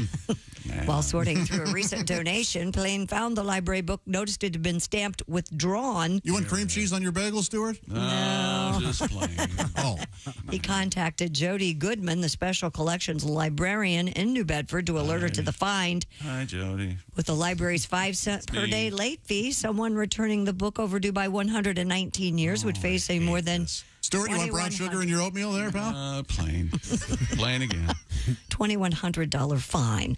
Stuart, what are you, driving to Florida? Wait a minute. No, I'm taking a plane. What do you mean? Wait a minute. A nickel a day for 119 years, it's $5,000? $2,100. $2,000? That's not That right. doesn't sound like enough, does it? 0.05 times 365 times how many years? 119. 119 equals, yeah, 2,171. That's no interest, though. Oh, By the way, the library late fee maximum is $2, so they're okay. So it's anarchy is what it is. Just keep the book. Yeah. That's 20 days. 20 days. You can keep a... Whoever checked it out, obviously dead. Yeah, you'd think. Unless they were... Well, they'd have to be they're dead. 150. Well, it's at least going to take them a while to get to the library, I can tell you that. Okay. Oh, all right. Well, here's a picture of the book. It's right next to... let me read it sideways. There we go. How to Find and Kill a Witch for Dummies. Oh, sure. That's an old book. Yeah. They weren't real sure there at the beginning. Gotta go. Which witches are the real witch? When we come back, we have ladies, don't get your vaginal information from TikTok. Again, you're being warned. We'll find out about that when we return. This is the Bob and Tom Show. Hey, thanks for listening to the Bob and Tom Show this morning. Get a look at today's show on our YouTube channel.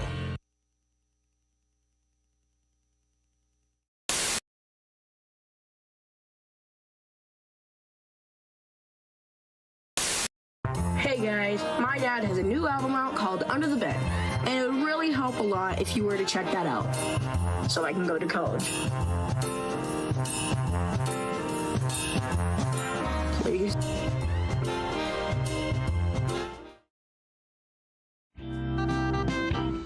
Let's just move on. How are you? Everything going? I'm not good. I'm not going to lie to you. What's the problem? They're renaming my street.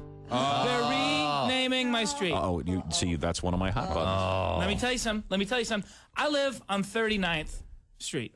That seems pretty easy, 39th Street. 39. They're going to rename it Cesar Chavez Street. Now, I'll be honest, I don't know who Cesar Chavez is, but I hate him. Whoever he is, I hate him. Great man as far as he was a great farm workers together. And well, because I had to study about this. But here's the thing: we say we're going to rename the street because that shows that you love the man or whatever. The thing is, naming a street after something doesn't mean you love it. I don't love the number 39. I just look at it as the least aggressive sexual position. It is one Here's of the the thing about 39 is that it comes after 38 and before 40. Yeah. Therefore, making the streets make some sort of sense. Sure. If you're trying to get somewhere, if you're on 5th, you know how far 25th is. Sure. But if we're just going to start naming them after random civil rights leaders, is there going to be an order to these civil rights leaders? Is there going to be, like, we're going to name them in order of their effectiveness as a civil rights leader? No. All I know is that Rosa Parks is going to be up front. Yeah, absolutely. Well, I was thinking there's going to be all these conversations with the guys. It's like, I told you, man, I live on Jesus Boulevard. Where are you? You're only to Al Sharpton? You're all the way across town.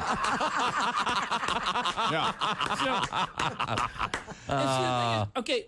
You have no idea. Do you know what's about to happen to you? No one. No one's going to be able to find your house. Do you want to know why? Yeah. Because of GPS systems. Yeah. The reason I know all about this is they renamed a street right near my house, and now no one can find it anymore. You don't want people to find you. No, you just have to explain longer. I live on Cesar Chavez, which used to be 39th Street. So when you're coming here, follow all the instructions. So go down 39th Street. Thanks for the pain in the ass. Well, that's what I was going to say, because somebody better tell my Garmin what a great man Cesar Chavez, because apparently my Garmin eats grapes. See, exactly. Wow. Right now you think this is cute and funny. Just wait. Just wait. My first date in 6 weeks, and she ended up in Spokane. But they do all these different things with streets. I mean, it's like, okay, so you have the numbers, and the numbers make sense. And then also what we do where I live in Portland, Oregon, is that the streets going the other way are alphabetized. So ABC. Exactly, which is fine until you're on Kelso and you're looking for Pine and you're trying to figure out how far it is. Like K. A, B, C, D, E, F, G. LMNOP. I'm the start over guy. I know the alphabet. I just only know it from one Tom is also. space. Augie, we have so much in common. You know what's actually helping me with that? What? Texting. What do you mean? Because by texting, you have to find out where the letters are on your numbers. It groups those letters together. I'm still pretty ABC, slow. Click, C. Oh, okay. Yeah. That makes sense. Yeah, but it's just I'm always doing the same. I don't have to do that with numbers. I mean, if I'm trying to figure out 39th to 40, I don't start out 1, 2, 3, 4, 5. I automatically know. And so why do they make us solve these puzzles with our streets? What's going to be next? It's easy. The streets are named after the periodic table of elements in order of their combustibility. What's wrong with you? Austrian. Johann Leakensphincter. Johann amazed the crowd and the judges, who nearly awarded him the gold medal, until it was learned that Leakensphincter was not entered in the event or even on the team. It seems that Johann was a spectator who had slipped and accidentally slid down the track at a record pace. Leakensphincter left his mark in Olympic history, as well as on the luge track itself. This has been another Bob and Tom Olympic moment in history. Hey, don't say we didn't warn you.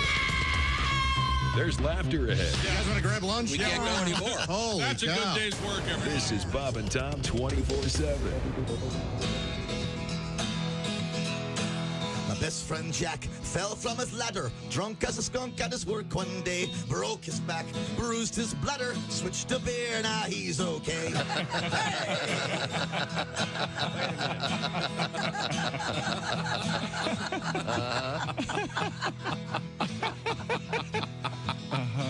Grandma Thelma beat up me auntie, all liquored up on the lawn one day, so we took away her box of Chianti, switched to beer, now she's okay.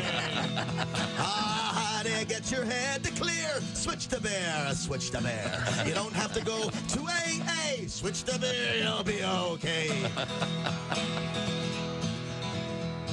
Father McFeely said a sorry mass, 3 sheets to the wind at his church one day, pinched an altar boy on the ass, switched to beer, now he's okay. Yeah. Some tart broke my heart and set me free, so I drank straight gin for a year one day. Woke up in a rehab facility, switched to beer, now I'm okay. Honey, get your head to clear, switch to beer, switch to beer. You don't have to go to AA, switch to beer, you'll be okay. Bravo. Eyebrow dandruff. That's disgusting. Is that a thing? I'm not proud of it. Why would you bring that up on the air? I didn't. It was Christy did. It was said in confidence off the air. Yeah. Don't ever say eyebrow dandruff in front of a potential lover. No. Hey, look, ladies. If I'm on top, you might get sprinkled on. Well, let it snow. If you're on top, I'll just let everybody else finish that. Oh, I see. If you're on top, you got about eight seconds to live. Is that it? I wouldn't say 8. If you're on top, Godspeed to your ribs, ladies. Is that what we're getting at? Bring that beer. Hey, welcome back to the Bob and Tom Show. Christy Lee at the news desk. Hello. There's Josh Arnold. Hello there. There's Ace Cosby. Hey. Willie Griswold's here. What is up? I'm Chick McGee. Pat Godwin out on the road. And here's Tom Griswold. Sorry, Mr. Godwin. Hello, Tom. We'll be starting Wednesday evening, McCurdy's, Sarasota, Florida, recording the new television special. All right. So if you get a chance, go see Patty G. McCurdy's. It'll be there Wednesday through Sunday. And should be a great show. He's also got that new album out there. I'll tell you about that in a few minutes. Right now, we turn to Christy Lee right over there. Hi, Christy. Hi, Tom. What have you got? Experts are warning people against taking vaginal health advice from TikTok. According to research from the cycle tracking app Flow. Is that right? Actually, I bet that's a pretty helpful app. Yeah, I would think. I don't know. Yoni pearls, vaginal steaming, and douching are among the most posted about topics. What are yoni pearls? I have no idea. Relating to vaginal health, and I even have one, even though many of these practices are unsafe. You have a vagina, not yoni pearls. Right.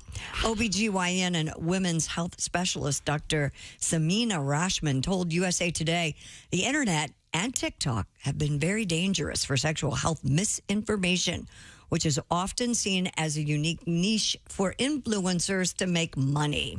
Oh, my goodness. These yoni pearls.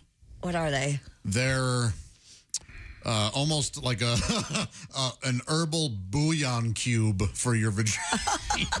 So you put it up in there. Yeah. And it dissolves. They're meant to be detoxing. Oh, God. It says basically vaginal tea bags.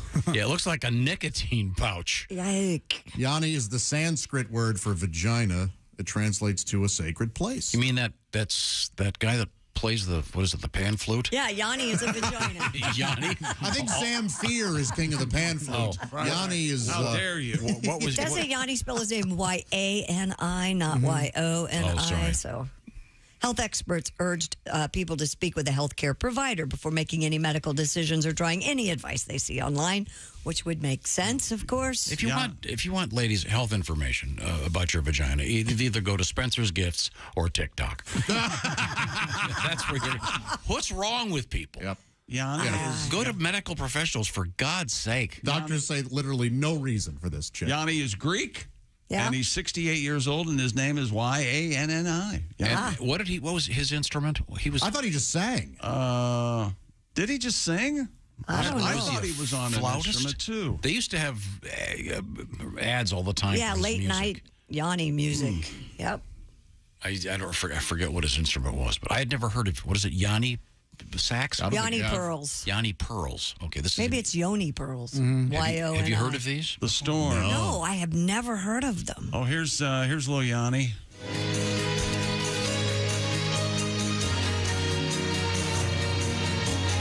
I think he's going to start singing here in a minute. Does he sing? Does he sing, or is it just this stuff? There he is. Oh, he's on the keyboard. Raffi is the guy I'm thinking of that sang, like the kids stuff. Raffi? Yeah. Let's not talk about Raffi. Oh. No, let's not let Barney talk about Raffi. Barney, maybe we should not. Barney Barney did not care for Raffi. So Zamfir is the pan flute. Right. Yanni's the keyboardist. Raffi is, we don't talk about is singer. Okay. Oh. Okay. And Yanni Pearls? Is it Yoni? Y-O-N-I. Maybe it's Yoni. I don't speak Sanskrit. Yanni Pearls sounds like a vaudeville performer. It absolutely does. Some Greek guy, and they couldn't say his last name. You're Yanni Pearls from now on. How about actually, it's Pearlstickstein. No, it isn't. It's Pearls. So it's like a Catskills guy? Yeah. Hey, I'm Yanni Pearls. Try the veal. Pearl, seriously. Hey, I hear straw is cheaper. What do you know? Tell that story. Hey, straw is cheaper. Was that the first joke you ever heard that you noticed? I was at I probably shouldn't say his full name, but a friend of mine from Mercer Elementary School. Yes. Who was a terrific athlete, by the way. Really good athlete. He had his bar mitzvah, and it was held at a place called the Executive Club. Well, how about that? Yeah. Which was basically in a strip mall. We got there, and the parents had hired a professional Catskills comedian. And did you hear about that before you went? No, but we got there, and everybody went, you got to go out to this guy. He's a comedian. And no one had ever seen a comedian. You got to go up to this guy. We're like, whatever, 12 or whatever. I forget how old you were. 12, 13. Bar mitzvah. And I'll never forget it. The guy walked up, and someone said, just go up to him and say, hey. So the guy went, hey. He goes, hey, I hear straw is cheaper. And it's just stuck with me. Of course. Amazing, of course. So did the kids enjoy that? It was, I think that, as I recall, he didn't really perform for us. He did for I think the it was for the. adults. I think it was for. I bet he later. slayed. Oh, sure. No, it was hysterical. One of those Catskills guys are all amazing. Yeah, they're just walking jokes. Yeah, joke machines. Are they still around? Oh, sure. To a certain extent, yeah. Okay. Yeah. I assume after you joke like that all day, you just go back to your hotel room and you shut the door and just sob. Who can make me laugh now? Why is Shecky Green famous and I'm not? Okay, here you go. Here's some classic jokes from Catskill comedians. Okay. Oh, perfect. What do we got? It's the Jewish Chronicle. Okay. This is from. I just got back from a pleasure trip. I took my mother-in-law to the airport. Very pleasurable. Oh, nice. I've been in love with the same woman for 49 years. If my wife finds out, she'll kill me. Sure. What are 3 words a woman never wants to hear when she's making love? Honey, I'm home. These are all great. People having affairs. Someone stole all my credit cards, but I won't be reporting it. The thief spends less than my wife did. Yeah, he does. Do these guys have their own, drum roll or drum? Well, often they'd be rim shot. They'd be up there. They'd be up there in a tux, and they'd have. Here we go. They'd have their own rim shot. There'd be a band, and they'd be up there. My wife and I always hold hands. If I let go, she goes to shop. Oh yeah, she'll run out to These are all great. Man, they do be shopping, don't they? My wife and I went back to the hotel where we spent our wedding night. Only this time, I stayed in the bathroom and cried. My wife and I went to a hotel where we got a waterbed. My wife calls it the Dead Sea. You cuss. My wife was at the beauty shop for 2 hours. That was only for the estimate. She got a handsome woman, apparently. She got a mud pack and looked great for 2 days. Then the mud fell off. Oh, boy. All right. Thank you. I've been Yanni Pearls, ladies and gentlemen. Thank you very much. Man, those are, the doctor gave me 6 months to live. Man couldn't pay his bills, so the doctor gave him another 6 months. Yeah, that's a classic. Boy. These are all great. Boy, oh, boy. Yeah, but I saw one of those guys when I was just 12 years old. A lot of those guys ended up on, and the ladies ended up on, like, Ed Sullivan and all that stuff, which actually reminds me, where are we on time? Ed Sullivan. Not a lot. We have... where are we on time? Depends on what you want to do. I'll preview it. Mr. Pearl. Okay. Got this letter. I did not watch any TV this weekend, but this comes to us from Jody. She writes, CBS Sunday Morning did a story on Jackie Kennedy yesterday. Oh, I missed it. They showed clips of the tour Jackie gave of the White House. Oh, that's... I would appreciate it if you would have Josh and Chick do their recreation of the tour. We'll do that when we come back. All right. I want to say it was Charles Collinwood, and I think it aired on... That's right. It aired on 2 of the 3 major networks. It was a very big deal. Please. What did I say? Collinwood or whatever. It's Collingwood. Collingwood? Okay. Collinwood was a very fine high school in Ohio. There we go. When we come back... we'll find out about Josh and Chick and their version of the Jackie Kennedy tour. The Harvard School of Medicine did a study of why Jewish women like Chinese food so much. Oh. The study revealed that this is due to the fact that wonton spelled backwards is not now. Whoever wrote that. Yeah, that's about the most complicated of those one-liners, but it's a good one. Josh genuinely loves it. I swear I love it. That took all day. That's a great joke. Wow. Wrote that. A genius. That's the longest setup in the history of one-liners. Oh, man. Right now, I want to ask we'll do a quick quiz here. Chick McGee, what is your sleep number setting? 100. I like a firm mattress, Tom, and it stays firm with the sleep number. The sleep number bed people have perfected adjustable firmness, by which I mean, Christy Lee, you have a sleep number setting of what? 45. That is a less than firm mattress, but that's your choice. Either side of the bed at the touch of a button can be adjusted to the firmness level that works for you. It should be called the free choice bed, because everybody can have it the way they want it, so you're not stuck with that mattress you were lying down in the mattress store and going, wait a minute, I liked it when I was there that day, but I was under pressure because the salesman had terrible breath and he kept breathing on me, and I just wanted to get out of there. No. You get to adjust the bed when you get home. That's just one of the great aspects of the Sleep Number bed. I've had mine now for 19 years. My sleep number currently 85. Josh, you're aware? 65. 65. Nice sleep number setting. And that's okay. That's why it's the freedom bed. We live in a culture in which whatever you want to do is okay. The diversity of your sleep numbers. That's right. Everybody's okay now. We're not going to discriminate against someone based on their sleep number. Did you see those 40 people? I don't know why we even let them in this town. No. Oh, my gosh. Oh, this is taking another. Sleep at the next level. Unlock your potential with a smart bed. And get this, the Sleep Number Queen C2 smart bed is a legendary bed, and it's only $899. Save $200 plus special financing is available for a limited time. Details on this new financing offer are exclusively available at your Sleep Number store, sleepnumber.com/BT show.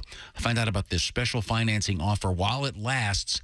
And I'm in particular talking about the Sleep Number Queen C2 smart bed. Find out what it's all about. What can it do for you? It can help you get a lot more sleep and a lot better sleep. That's important. When we come back, we're going to find out about Jackie Kennedy and the Chick. You want to do it for me? Super duper. We'll be right back. Thank you. Thank you, Tom. This is the Bob and Tom Show.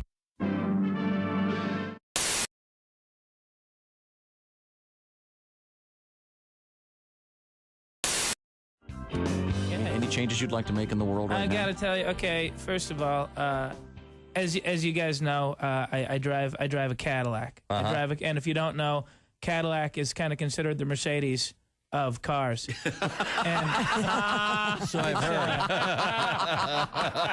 Yeah. It's a real big car, and it goes real fast, and I can't always follow all the rules of the road. Okay. So I'm barreling down the street, and I guess the light was red. Who can tell at that speed? Yeah. And I got the photo ticket. Oh, yeah. If you've never gotten that, what it is you're going through the intersection, then there's a flash of light, and you think, I hit 88. I'm going back in time, right?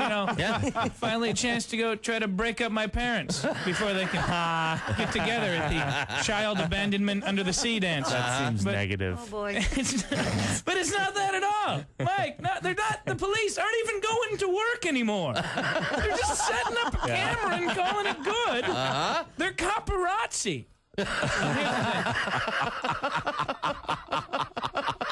I don't blame them. I don't blame all the laws that they're supposed to. You get in your car, you got to wear a seatbelt. Why do you wear a seatbelt? Because it's the right thing to do? No, because the man tells you have to. That's right. Right? Mm-hmm. Click it or ticket, jackass. Right? Because your government is very, very concerned about your health and safety, and they always have been. And if you got a kid, they're really concerned about your kid's health and safety. Because if you got a kid, you got to put the kid in the car seat, then put him in the back seat. Then there's a wreck, and the airbags come out, and the good ones, they jettison the car seat from the car. Then a parachute comes out, and the kid gently floats to the ground like the beginning of I Dream of Jeannie, because the government is very, very concerned about your children's health and safety, and seatbelts are a big part of that.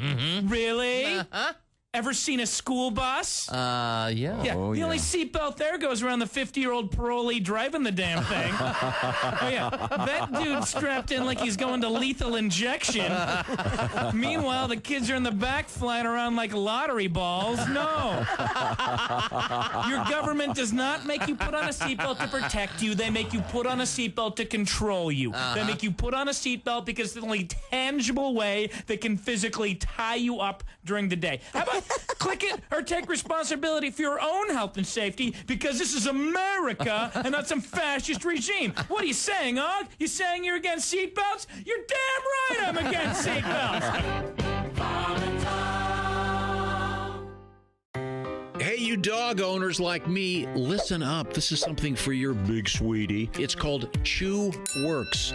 Their whole purpose is to provide a safer and healthier way for your dogs to chew. Has your dog ever scarfed down one of those chew sticks without really chewing? Chew Works has a Hold a Chew, which is a very durable, chewable bone made of nylon polymer, and it also features a slot, which will prevent choking and GI blockage. When dogs can't properly hold the chew stick between their paws anymore, they tend to just swallow it. Yeah. With the Hold a Chew, your big sweetie won't be able to swallow the treat till it's been slobbered down to a safer size. Available in 3 sizes, mini, junior, and large. Extra large coming soon. My dog Leo took to it so quickly, he absolutely enjoyed the heck out of it. Chew Works rolled chew sticks are made of 100% collagen. Some folks love adding collagen to their coffee. It's great for dogs, too. The collagen rolled chew sticks are safer and healthier. Chew Works collagen rolls are rawhide-free, digestible, and provide joint support and provide for a healthy skin and coat. And they're made with 100% beef hide collagen, and they're made right here in the USA with no chemicals or preservatives. Cows right out of the Midwest. Check out chewworks.com today, and your dogs are going to love you for it. It's for the chewing enthusiast in your life. Chewworks.com.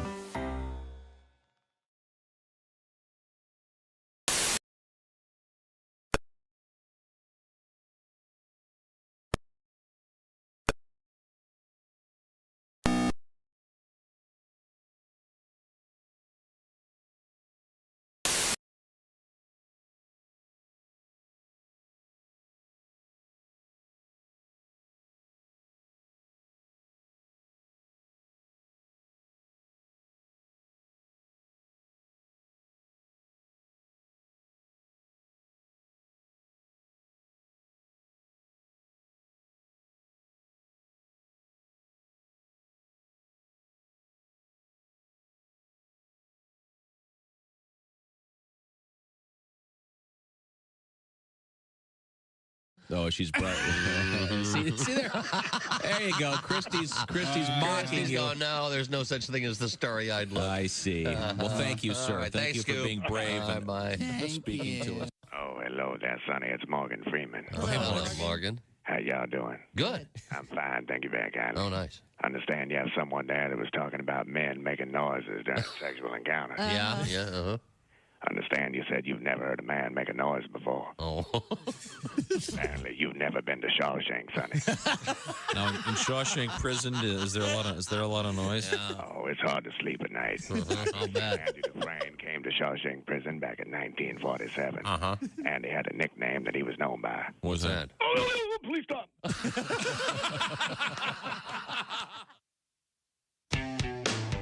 All day, all night, all Bob and Tom. This is Bob and Tom 24/7. Welcome back to the Bob and Tom Show. Christy Lee at the news desk. Hello. There's Josh Arnold. Hi there. Who's going to make comedic history. Here's Ace Cosby. Don't do it. There's Willie Griswold. Man, I'm worried this is going to be problematic, y'all. I'm Chick McGee, and here's Tom Griswold. Well, Chick is a shoe guy. He's a big shoe fan, knows a lot about shoes. I don't know much about him, don't really care that much. You sure do talk about him. Shoe guy don't bother me. That wasn't the joke. That wasn't the joke. Willie. Although, I thought that's what it was. Well, that's what I said. That's God, that's no. right on my So alley. during the break, I mentioned that I have bought these new shoes the other day, and I couldn't tell if it was it looked like it said ON on them, and apparently it's OC, and it means on cloud. They're tennis shoes, gym shoes, whatever. They're athletic shoes, whatever you want to call them. Gym shoes. What do you call them? You call them? I call gym them shoes, tennis sneakers, shoes, sneakers. tennis Okay, shoes. whatever. Last time you were in gym class? I go to the gym almost all the time. I'll be at the gym today at I said, when's the 1:30. last time you were in gym class? Why do you call them gym shoes? I don't know. Why do you call it the gym? I don't know. But what are they called? They're called, it turns out they're OC on cloud shoes. Oh. Are you familiar with them, Josh? I am, yeah. In fact, really, I walked into a shoe store. The guy said, "What brand are you and what size?" I said, "I'm on cloud 9." And he said, "I'm glad to hear you're feeling well." You know what's funny for me is that you have small feet. I know that's not the point of the joke, but the fact that a man of your stature wears a size 9 shoe would make me laugh. It'd make me laugh all day long. Do you wear a 9? No. We're all 12s, I believe. If he said on cloud 12, it wouldn't be funny. Well, I'm not sure it was funny even with on cloud 9. I just admired the audacity. You know, cloud 9 that's like a saying. Cloud 9 is right. Well, cloud 12 is not a saying. I see. Isn't there like a song "We're Doing Fine" on cloud 9? I don't think that's where it comes from. I think Cloud 9 was It was before George Harrison's song called Cloud 9. Okay. All right, thank you very much. I don't think George came up with it. Okay. Now, we have a special request here. I did not see this. I do enjoy the show CBS Sunday Morning. I have not been watching lately. Josh, why don't you... I never miss, and I miss this. Why don't you watch CBS Sunday Morning? Because I'm not 117 years old. Oh, they are really trying to get the younger audience. Oh, really? Oh, yeah. That would explain what was the latest thing we've talked about that they had on. What'd you say? And you said I have to watch. Oh, Jackie Kennedy. Jackie Kennedy. Well, that explains. I guess there must be a new book about Jackie. She was on the cover of People or something last week. This is from Jody. She writes, CBS Sunday Morning did a whole story on Jackie Kennedy. They showed clips of the famous White House tour. All I could do was laugh thinking about Josh and Chick's recreation of the tour. Now, before we allow these guys to recreate it, as I recall, this was obviously, 61 or 2? Yeah, it wasn't, 164. Black and white. Could have been early 63. Yeah. Thank you. Is Charles, is it Collingwood or Collinwood? Collingwood. C-O-L-L-I-N-G. Collingwood. And I believe it was broadcast on 2 of the networks at the same time. Netflix and Hulu? Wow. That's right. Yeah. YouTube, too. This is... Collingwood was one of the last hardcore news guys.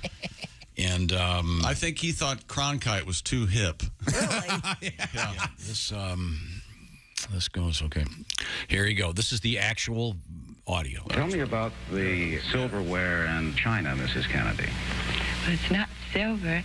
It's all gold or vermeil. They used to use Monroe's knives and forks, but so many of them have been lost, so they've been copied. And the china is the Eisenhower gold china. You see, so many of the beautiful old services the presidents had were destroyed and broken, so now the Truman and the Eisenhower china is all that there's enough left of to use. So interesting. Well, we made a soup bowl out of Truman's skull. Mr. Truman was still alive at the time. Thank you. That's what made it so I hope you know that, she says. Millions of Americans watch this, and Jackie Kennedy, incredibly famous worldwide and beloved by many. Now, Mrs. Kennedy, this silverware is very important, isn't it? Well, it's not silver, it's a vermeil. You know what I mean, bitch? Nobody calls it vermeilware. Just saying. A lot of it, though, has been lost over the years. It's a wonder Jack doesn't bang more women than he actually does. I don't know why right? that has to be brought Maybe we up. pump a little more horse tranquilizer into his spine so he can have another dozen girlfriends. Now, we have another dozen girlfriends. He has a beautiful piece. And why do you talk that way, Jack? I'm incredibly affected. Oh, God. Yes. Why I did she also talk say like that? pasta instead of pasta. Well, it's insufferable. And I, for one... Now, she was famous for, I guess, redecorating the White House. Yeah. And those hippies moved. She had odd taste. I mean, sadly, the those young hippies. The impracticality of the famous hat she was wearing on November 22nd. The Halston cap. Was that the pillbox hat? Yes, it's a pillbox hat. What is that exactly supposed to be for? Decoration? Yeah, it certainly doesn't keep the sun out of your eyes. Yeah, well, an accessory. maybe could you... Hey, Halston, how about a visor, okay? You ever go outside? You ever leave your boyfriend long enough to, catch some rays? It's not funny, but women do like to wear hats as an accessory, not necessarily as a functional item. Okay, well, that was really a dumb hat. You don't see them often anymore, do you? The pillbox. You don't. Fell out You think of it had favor. something to do with that day in November? Maybe. Even if it had been made out of bulletproof, it wouldn't have been that much help. The Kevlar pillbox. Just the tip of the brain. Here's what happens when the magic of editing. Remember how they're doing all this AI editing and stuff? Sure. You can't believe anything you see or hear anymore. Here's an example. A tour of the White House with Mrs. John F. Kennedy. Mrs. Kennedy, I want to thank you for letting us visit your official home. This is obviously the president's penis room. That's right. All sorts of penises here. Yes, there are.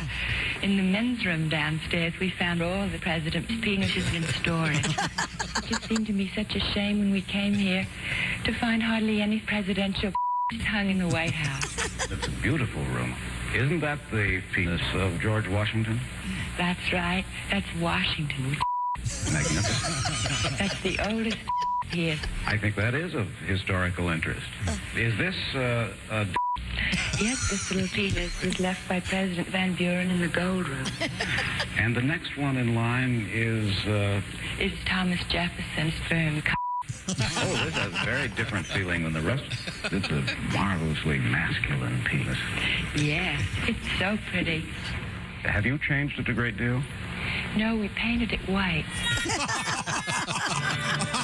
See that's all of that is fake. It's all just editing. Thank you, Dean.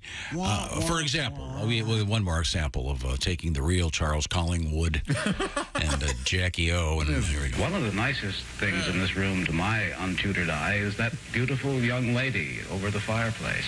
You're right. You see so many of the beautiful old vaginas. And there is Monroe's vagina. And it's all embroidered in gold.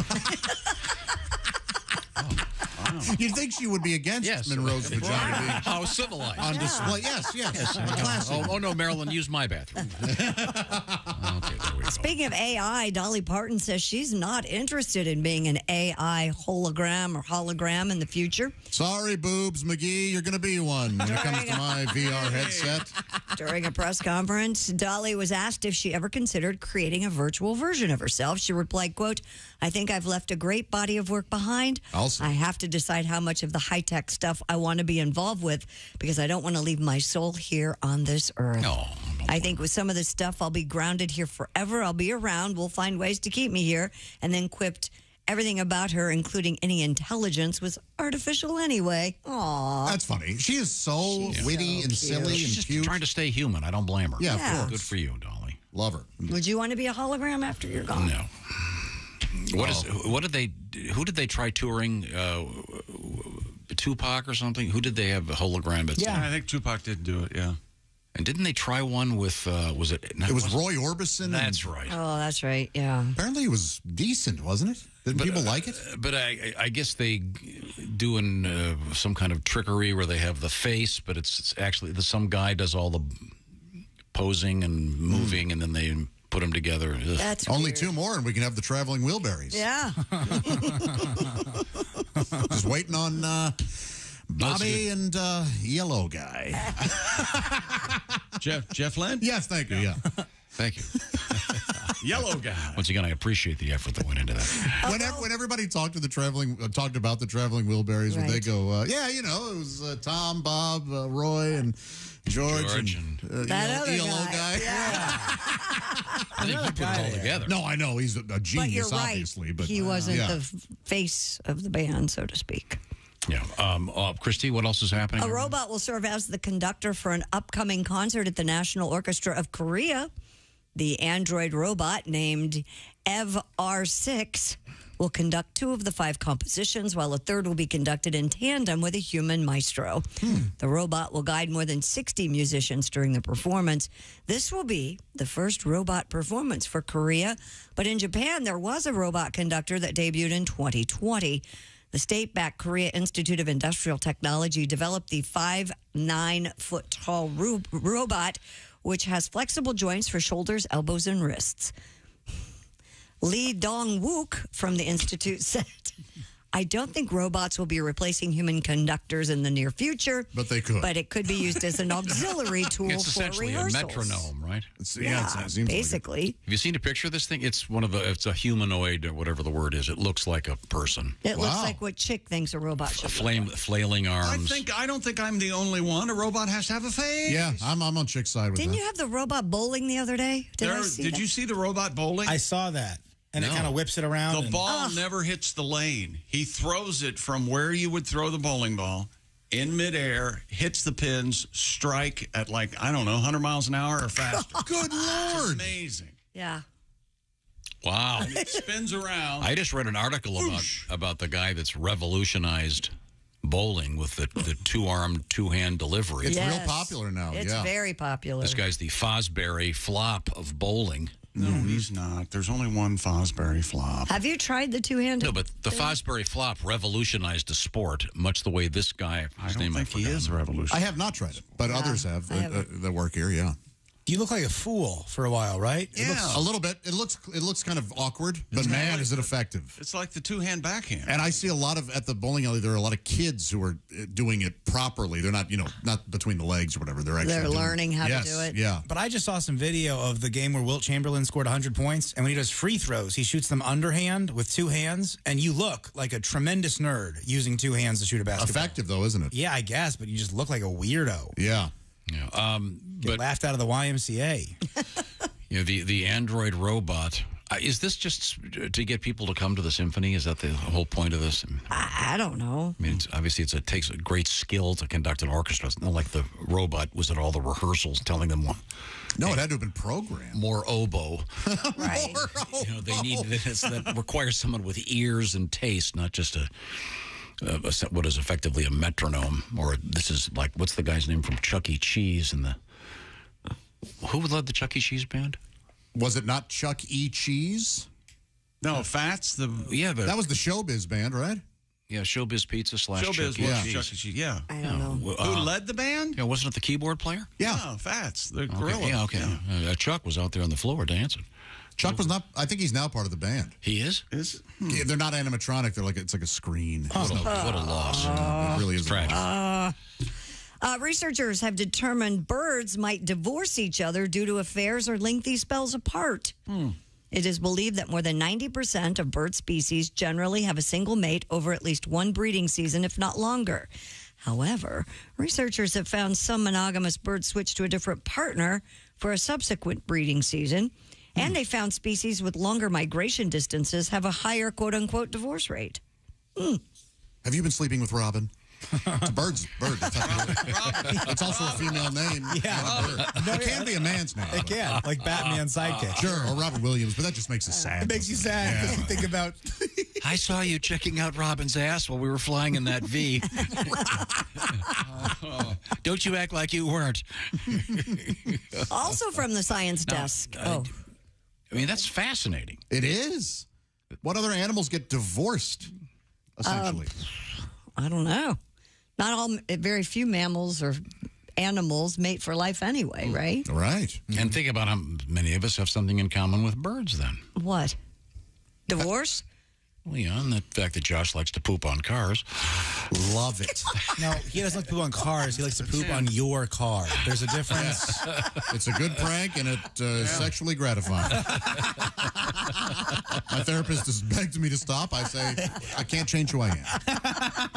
I'm not hurting anyone. I'm minorly inconveniencing one person. Yeah, he loves car washes. He loves to go to the car wash. Exactly. He pays for it. For a reason. Thank you very much. Now, I want to remind you that the Bob and Tom Show is sponsored by BetterHelp.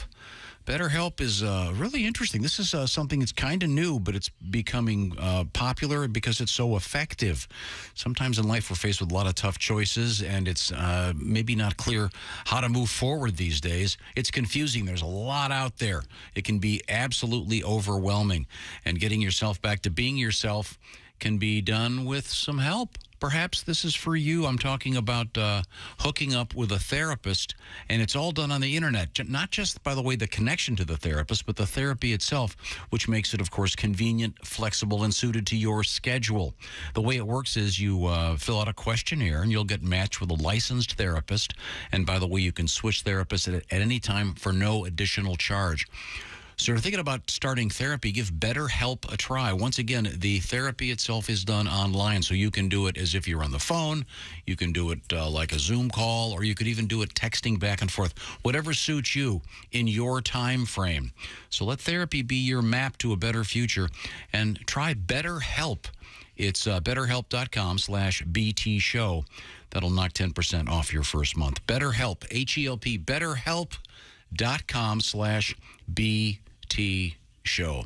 Help yourself get clearer about what's going on in the world in this portion of the Bob and Tom Show, sponsored by BetterHelp. Coming up, history in the making. This is the Bob and Tom Show.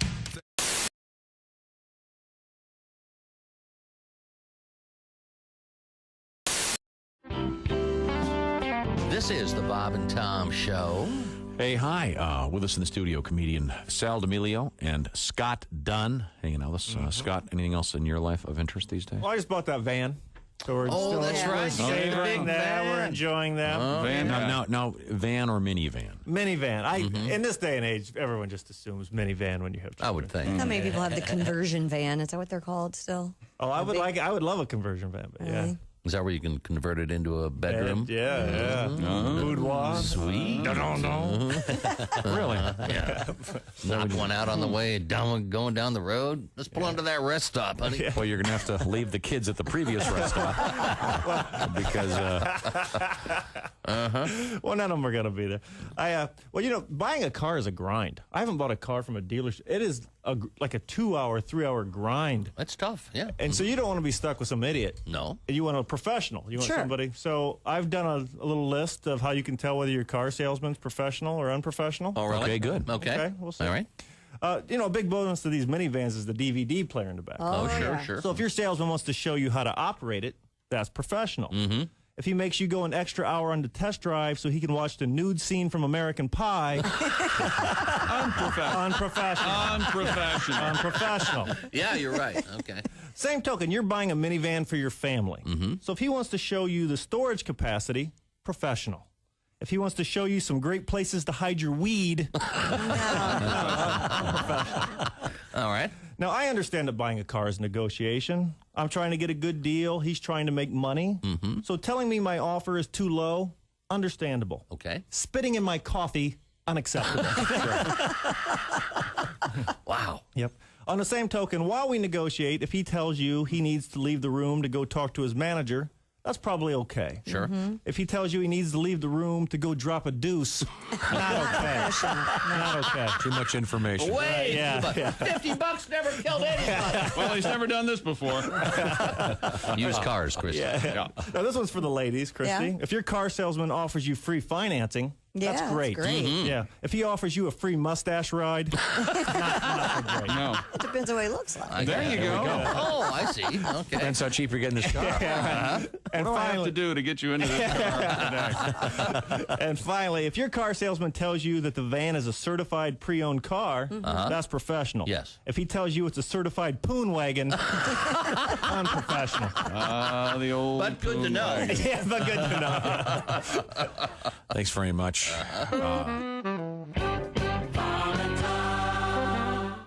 Hey guys, my dad has a new album out called Under the Bed, and it would really help a lot if you were to check that out, so I can go to college. Please.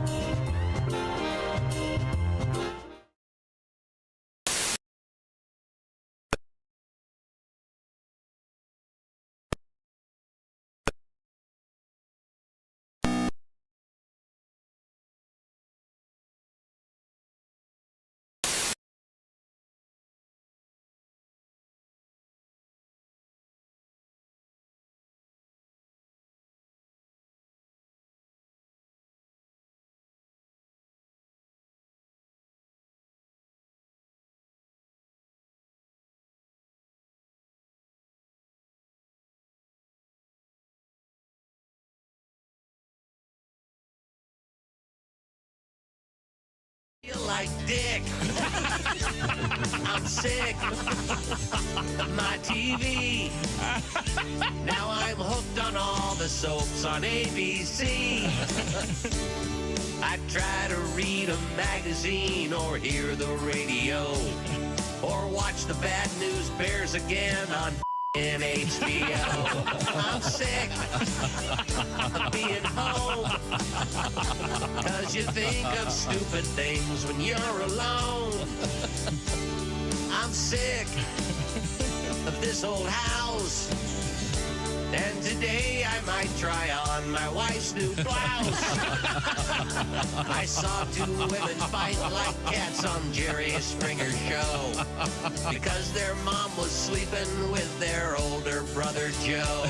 I'm sick of feeling bad, but at least my older brother's not my dad.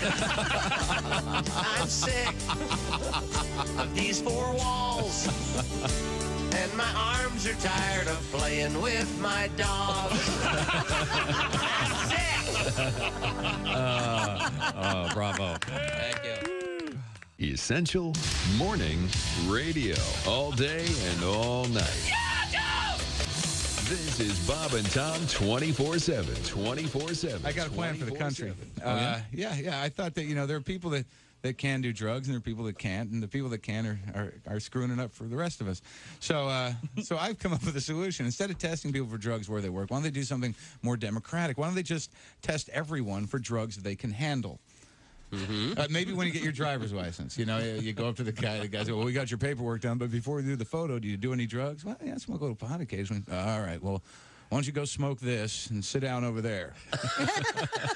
In about 10 minutes, we're going to take the car out for a spin. And if you pull it off, you get pot approved. You see right on your license. Next time you get pulled over, I don't think so, officer. You see, that's a pot approval stamp right there. and that's me. See? Yeah. And if you're into heroin, there's no picture because you're nodding down. Just the blank. Just the back of your head. Where are you from, by the way? Patterson, from Patterson, New Jersey. Oh, sure. That's famous. Yeah, small. Sure. Thugged out town. It's tiny. So small, we used to get robbed by people we knew. That's small. People like, stick them up. I'm like, Andre? I'm going to tell your mother, man. By the way, how is Aunt Carol? How's she doing? I'll come over for dinner. Hey, folks. Boom. It's me. And you're listening to Bob and Tom 24/7. That's 24 days and 7 days a week and 24 like the show. with the guy who whispers all the time and saves the world. And Bob and Tom 24/7. Just listen. Welcome back to the Bob and Tom Show. At the news desk, it's Christy Lee. Hello. There's Josh Arnold. Chickster. There's Ace Cosby. Hey. Willie Griswold over there. Hey, man. I'm Chick McGee, and here's Tom Griswold. We were talking about those. Is it hologram or hologram? I say hologram. You say tomato, I say tomato. Whatever. And they did do a couple different tours where they have you go to the live show and there's a band and then the deceased star is on stage in 3 dimensions. They did one with Tupac. They did a whole tour with Whitney Houston. Oh, yeah. And very realistic. And then did you see they did one with George Jones? So realistic, on occasion, he wouldn't even show up. Oh, wow, that is a realistic hologram. That is realistic. I'll Google that one later, figure that joke out. Cool. George Jones, they called him No-Show Jones. Got it. Famous for not showing up. Even the hologram is just a keep it thing. Time now for Joke there is Today in History. July 10, Tom. We never got Almost to our, halfway through July. Never got to our missing wallaby. Well, we'll have to wait till tomorrow. Okay. Is it still missing, or? Well, it might not be missing tomorrow. Well, then we'll have a story about a found wallaby. Yeah. Should we talk to, didn't Jim Neighbors really like that animal? Well, at least his character Gomer Pyle sure loved Why is it. that? Yeah. A search is under. Wallaby, how dare you step on such brilliance? Go ahead, get the story. Search is underway in a rural Oklahoma community for a missing pet wallaby. And these are like little mini kangaroos, right? Yes. Blanchard City Clerk Diana Daniels says that the animal, which is similar to a kangaroo, escaped its backyard enclosure and is believed to be in some thick woods near the edge of town. The wallaby's owner, Gil Gilbreth. Come on. It's like somebody who runs an aquarium. Wait a minute. Okay. Gilbreth. Diana Danielson, Gil Gilbreth. Diana Daniels and Gil Gilbreth. What is this? Who named these people? Stan Lee? Is this the alliteration township or something? What the hell? Is his full name Gilbert Gilbreth? Gil Gilbreth. I don't know if it's Gilbert. Gilbert Gilbreth. It's got to be. Who would do that to a kid? Yeah. Sirhan. I mean, come on. The owner told KOKH. Where you say Coke, we say cock. Yeah, I'm sure that's their slogan. You asked. All right, welcome to Cock TV. Cock TV. Tonight on Cock News. I'm Dick Dixon. Cock live at 6 p.m. He said he's still working. Cock coming at you tonight at 6. Gil said he's still working to tame the animal, and as a result, he's going to be hard to catch when we find him. So. Oh yeah, he doesn't like the beatings. Cock putting the news in you 1 inch at a time. Cock TV. Whenever I think about a loose live kangaroo or wallaby, I always think of that one of the greatest cartoons of all time with Sylvester. And, yes. And his little cat son, and he thinks it's every time he goes hunting, he thinks it's a mouse. The kangaroo is father is actually a giant mouse. Hilarious. I'm sorry. July 10th. What do we got here? Yeah, July 10th. Okay. This is a trivia question. I'll offer this to you, Josh Arnold. 1850, Vice President Millard Fillmore sworn in as president after who passes away from an intestinal ailment? That would be Grover or Taft. Taft? No. It's not Grover Taft? No. That sounds like a president from around then, Grover Taft. Zachary Taylor. Oh.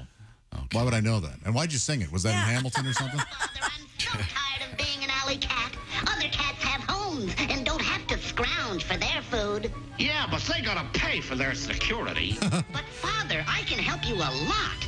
Though I'm only 3.5, I'm ever so strong. He's ever so strong. Oh, that nice. Interestingly enough, I think Zachary Taylor got poisoned at a July 4th picnic from eating potato salad. That is a shame. Let's see. On this date in 1962, the patent was issued for the 3-point seatbelt. Oh. Which, of course, changed the NBA. 3-point seatbelt. That's silly. 3-point seatbelt. I think it's 1 point on each hip and 1 point over your shoulders. And you're behind the line. You shoot, you get 3 points.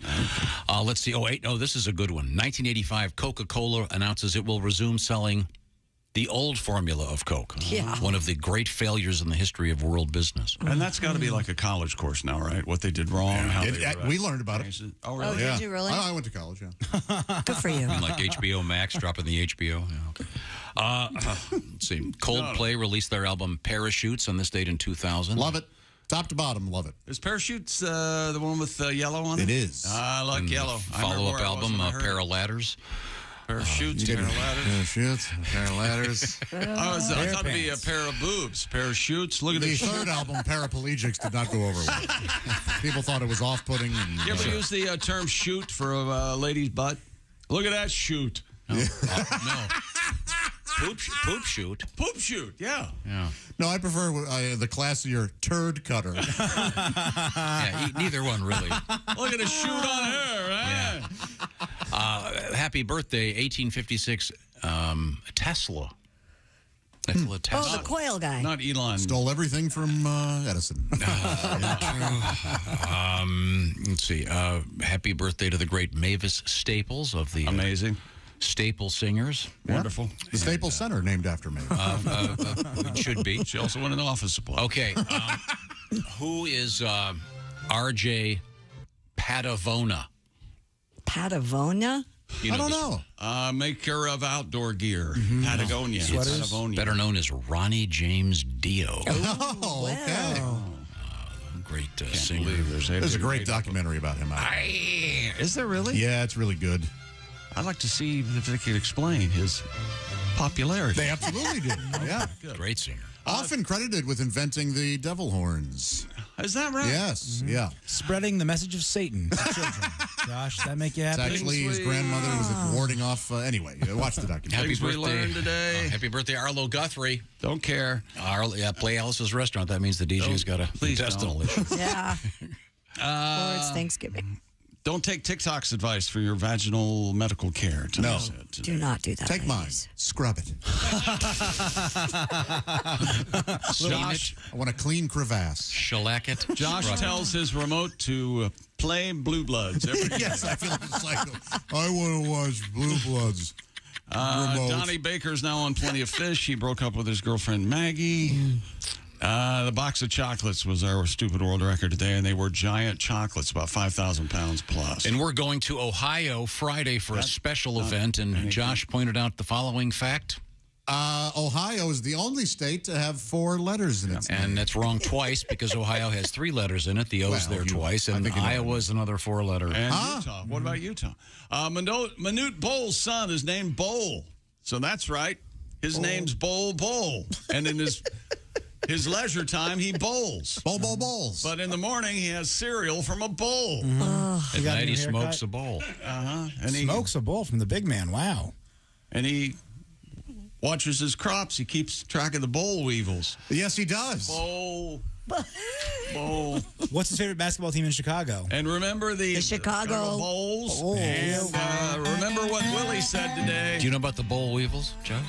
Yeah. But what info do you have on the bowl? Remember what Willie said? You had crabs, right, Dad? That's right. And that's it. This is the Bob and Tom Show. For a complete copy of the Bob and Tom Show contest rules, go to bobandtom.com/contest-rules. Or just scroll down to the bottom of the page and see contest rules. This is the Bob